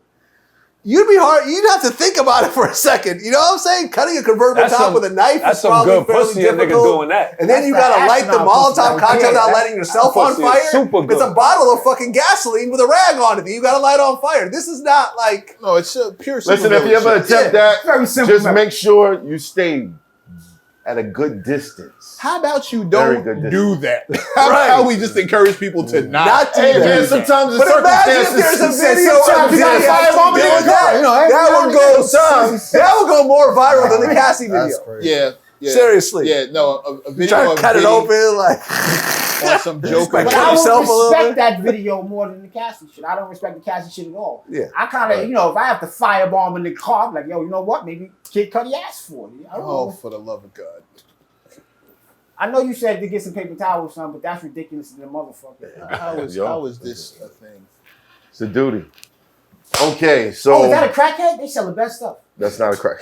I can't see it. All I see is tissue. I wish the crackhead that sells shit would come by here Yo, more. man, listen, pay. Hustle man. Hustle man, They yo. cleaned the Yeah, that streets ain't up. think We for ain't the got law. him no more. 15 G's. There's a couple items in here that came from a crackhead. Listen, Believe me. nigga, I own at least 30 packs of socks. They keep inviting immigrants. Just use crackheads. Nobody's inviting anybody, man. This is the land of the free, home, and brave. Listen, like I said, there's a lot going on. Yeah. We're gonna keep talking about it. It's kind of our jobs. I'm shocked he didn't get bail. You're shocked? Shocked. I'm not. I bet money. I'm he not. wasn't. Shocked. I'm not, because they picked him up early. Well, yeah. I mean, And that if he part was allowed really to turn weird. himself in, that might help. But Harvey Weinstein had bail. R. Kelly initially had bail. Mhm. The FTX guy had a $250 million bail Right. until he violated it, Yeah. by witness tampering. You see what I'm saying? But all of these high-profile rich people who had somewhat, some of them had similar charges, like Weinstein, like R. Kelly, and Got so bail. forth. They all had bail. None of So them I sent the assumed jet that to he would back. get bail. I didn't. So think how many? Really? By show of hands, how many people here believe Diddy pissed off somebody and they're getting them right now? Nope, not me. How many people believe it's just his time? He did a lot of dirt. I think a few things. Well, let me say that. I don't want to say it's his time and all that. That's wishing harm on a nigga. Right. But you know, don't do it, don't get caught. Is the rules. I would say, and I've always said this: law enforcement is reactionary. The Cassie lawsuit got so much international media attention that it ultimately triggered law enforcement to look into the situation. Just like R. Kelly, the Surviving R. Kelly documentary triggered law enforcement to look at R. Kelly again. So Hannibal Buress triggered everybody to look at Bill Cosby. Exactly. Hannibal Buress, perfect example. I forgot about that. Think about it. These are 20, 30-year-old rumors. But something goes viral and suddenly everyone's reporting on it. And look, listen, one of my security guys out here is active NYPD. And he said he goes to meetings in the morning and his boss has a board and he goes, okay, front page of the New York Post, we're going to focus on this crime here. They're not focusing on the people that no one's heard about, even though it might be a more serious and heinous crime. They're going, you know, the stuff they're being criticized for. How has NYPD not found this rapist who's running around Queens and raping, you know, dogs or something? You know what I'm saying? Right. No, we'll go after this guy. Not you know what I'm saying? That's how we got the 60.5. But that's how his brain goes. That's how shit. So that means if we want something to actually change, we have to generate a headline. Correct. 100%. Well, because the 100%. prosecutors want publicity too. Exactly. That's how they raise That's how their they get profile. reelected. Go past that. Here's all the the way other thing. backwards. I think both things you raise your hand on can be true at the same time. Yeah. I think when you're at the top for a long time, you acquire enemies. People want to see, and if That's you get how caught it up is, on man. something else, now here comes everybody that you pissed off on the way up, and they all having their fun, they all having their turn. You acquire enemies. It's not possible to be that guy and not piss somebody off. It's not possible.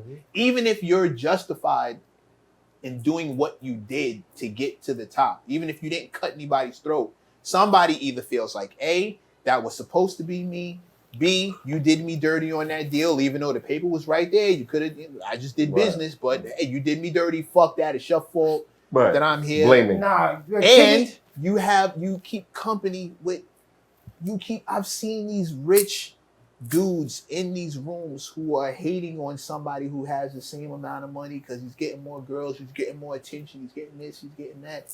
They get mad. They get pissed. And they exact their revenge in different ways. They don't challenge them to a fight. They do other shit. Yeah. You ever seen American Psycho? Yeah, no, but piggybacking on your downfall is one thing. I don't think that anybody caused his own downfall aside from him. Nobody. I mean, I don't think he caused his own downfall. I did. He filmed it. He recorded it. And he didn't press erase. Listen, Hold on. I think from Diddy's point of view, and this is not me defending him or whatever else, is like, look, he has certain kinks, as you say, he has certain fetishes, and he found a group of people that are willing to go along with it based on money, based on access or whatever else. Status, clout, whatever else. You know, I don't think he was drugging people. I think that he was taking drugs and offered drugs to other people who wanted to take them as well. I don't think he shoved anyone's face into the cocaine and made them sniff it. Right. You know, I think people like doing coke, people like popping pills and so forth. Or I they think, fell for the peer pressure when they were in the room. right. They fell for the Everybody peer else pressure is doing it. of being cool with them or whatever else. And I think from his point of view, he's like, it was all good. I'm not really harming anybody. Right. You know what I'm Hypothetically saying? speaking, That's how I think he thinks. Hypothetically speaking, Yeah. say everything that you said was absolutely the way it went down, right? Yeah. They wouldn't have anything to hold on them if he pressed erase. They're holding film on him. Anybody in the room when they was like, she was underage. What does he have? drugs. What does he have on? What did they say they have on film other than the Cassie beating, which is past the statute of limitations anyway? They said they have underage young girls in the room. I haven't heard that. I haven't heard underage. I haven't heard that one. No. I've heard girls who they say are barely legal, but that's still legal. What the fuck? If a girl's 18 years old, exactly, even under federal guidelines, that's legal. Right. Now, is it morally frowned upon that a 50-something-year-old man is getting with an 18-year-old? Yes, but it's not illegal. You can't arrest someone for an 18-year-old. You can't arrest someone for a 17-year-old. They're not arresting them on free 17 charges. you can. I think. What's that? 17 you can. It 17 depends you on can what state. federally. Depends on Not what state though. depends Certain on- states yeah, allow depends on what 17. You state. go down south and you see all types of insane, I think, like statutes. Yo, but I'm get me saying, off this planet. I look at Diddy's situation, and all I can think of is that old saying, "Power corrupts.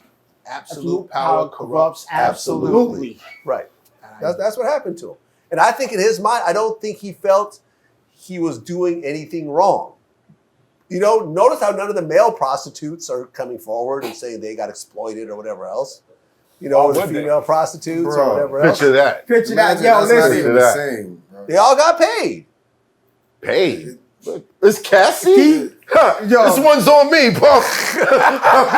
No, he ain't got to worry about I think from his point of view, he was just living his 50 million, life, Puff, 50 million. living his life, spending his money, getting his fetishes on. There's nothing illegal about watching your girl get fucked by somebody. No. It's a little weird, but it's not illegal. The feds don't arrest Adam you for 22. things that... Yeah, Adam 22. Yeah. He's not being arrested for having, letting NYPD Jason did not- Love fuck his wife. Like, Right. it just is what it is. This was not I think from his point of view, he was like, look, I'm not killing anybody. I'm not forcing anyone else. People are going to paint the story, of course. Yeah. But I think that once Cassie did that lawsuit and you saw the sordid details of it, and listen, I interviewed Roger Bonds and we went through that thing piece by piece by piece because a lot of the stuff he was there for. His name was mentioned in the lawsuit. He confirmed that what she said was actually true. And look, domestic violence is awful, but I think even with Cassie's past the statute of limitations in terms of domestic violence. Right? Right. It's a certain number of years. 7. She hasn't been with him for a lot of years. So a lot of this stuff he figures, well, we had a toxic relationship, but that's in the past. You never hear Young Miami saying that he beats her or anything else like that or forces her or whatever. She's fairly quiet now, but she's not saying anything. So I think from his point of view, it's like, listen, I'm a guy with money and I'm getting to live out my sexual fantasies because I'm paying everybody and so forth. And I think I don't see what the problem is. He settled out real quick though. That was another issue. Like, that's a legal but strategy. he should have done it before the lawsuit actually was filed and everyone could see the details. he probably didn't know he was going to get that lawsuit.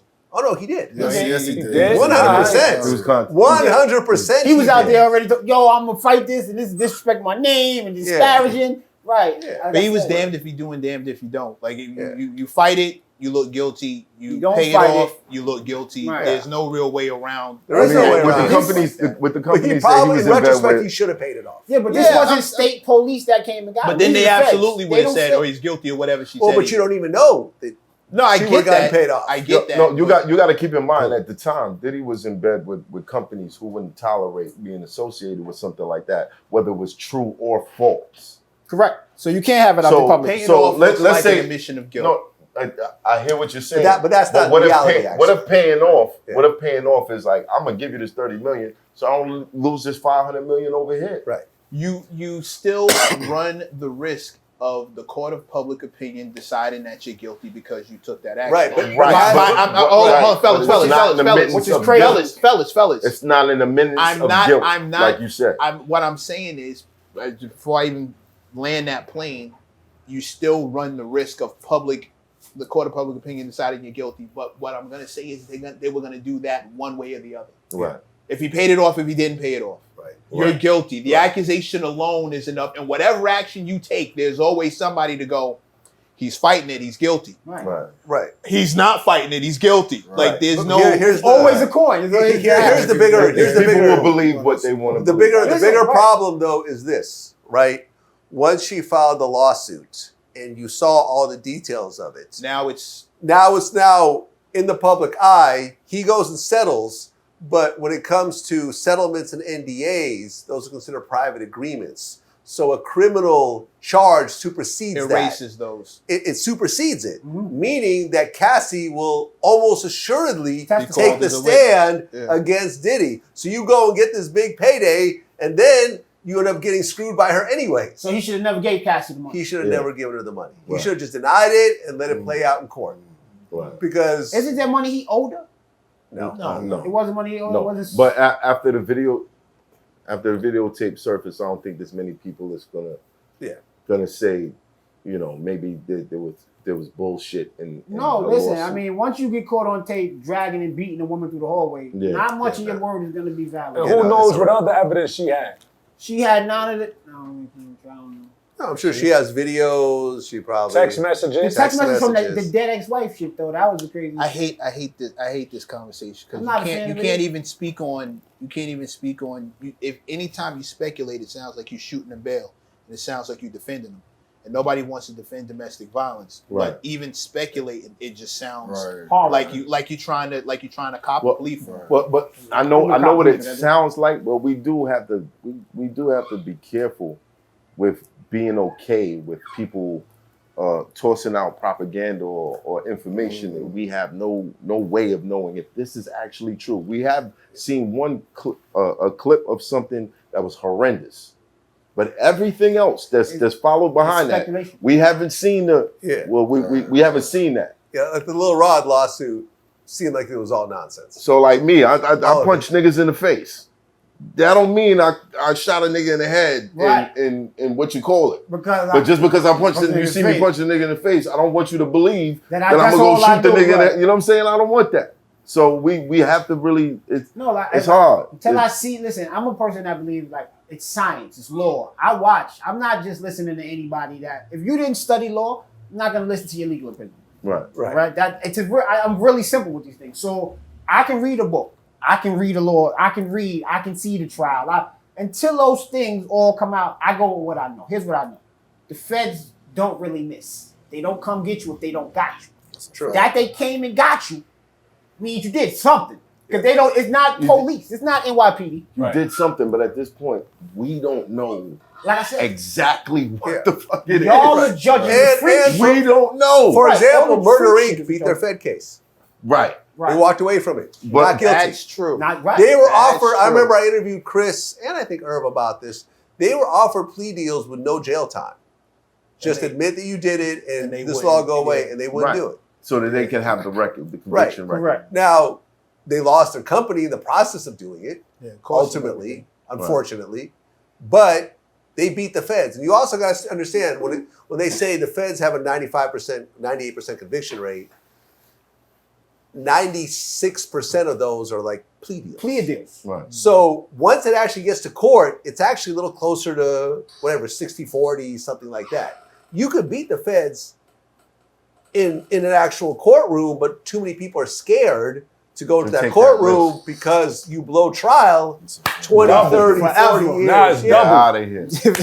Double, triple. Yeah. So that's the whole thing. The feds are considered the boogeyman because everyone just pleads out.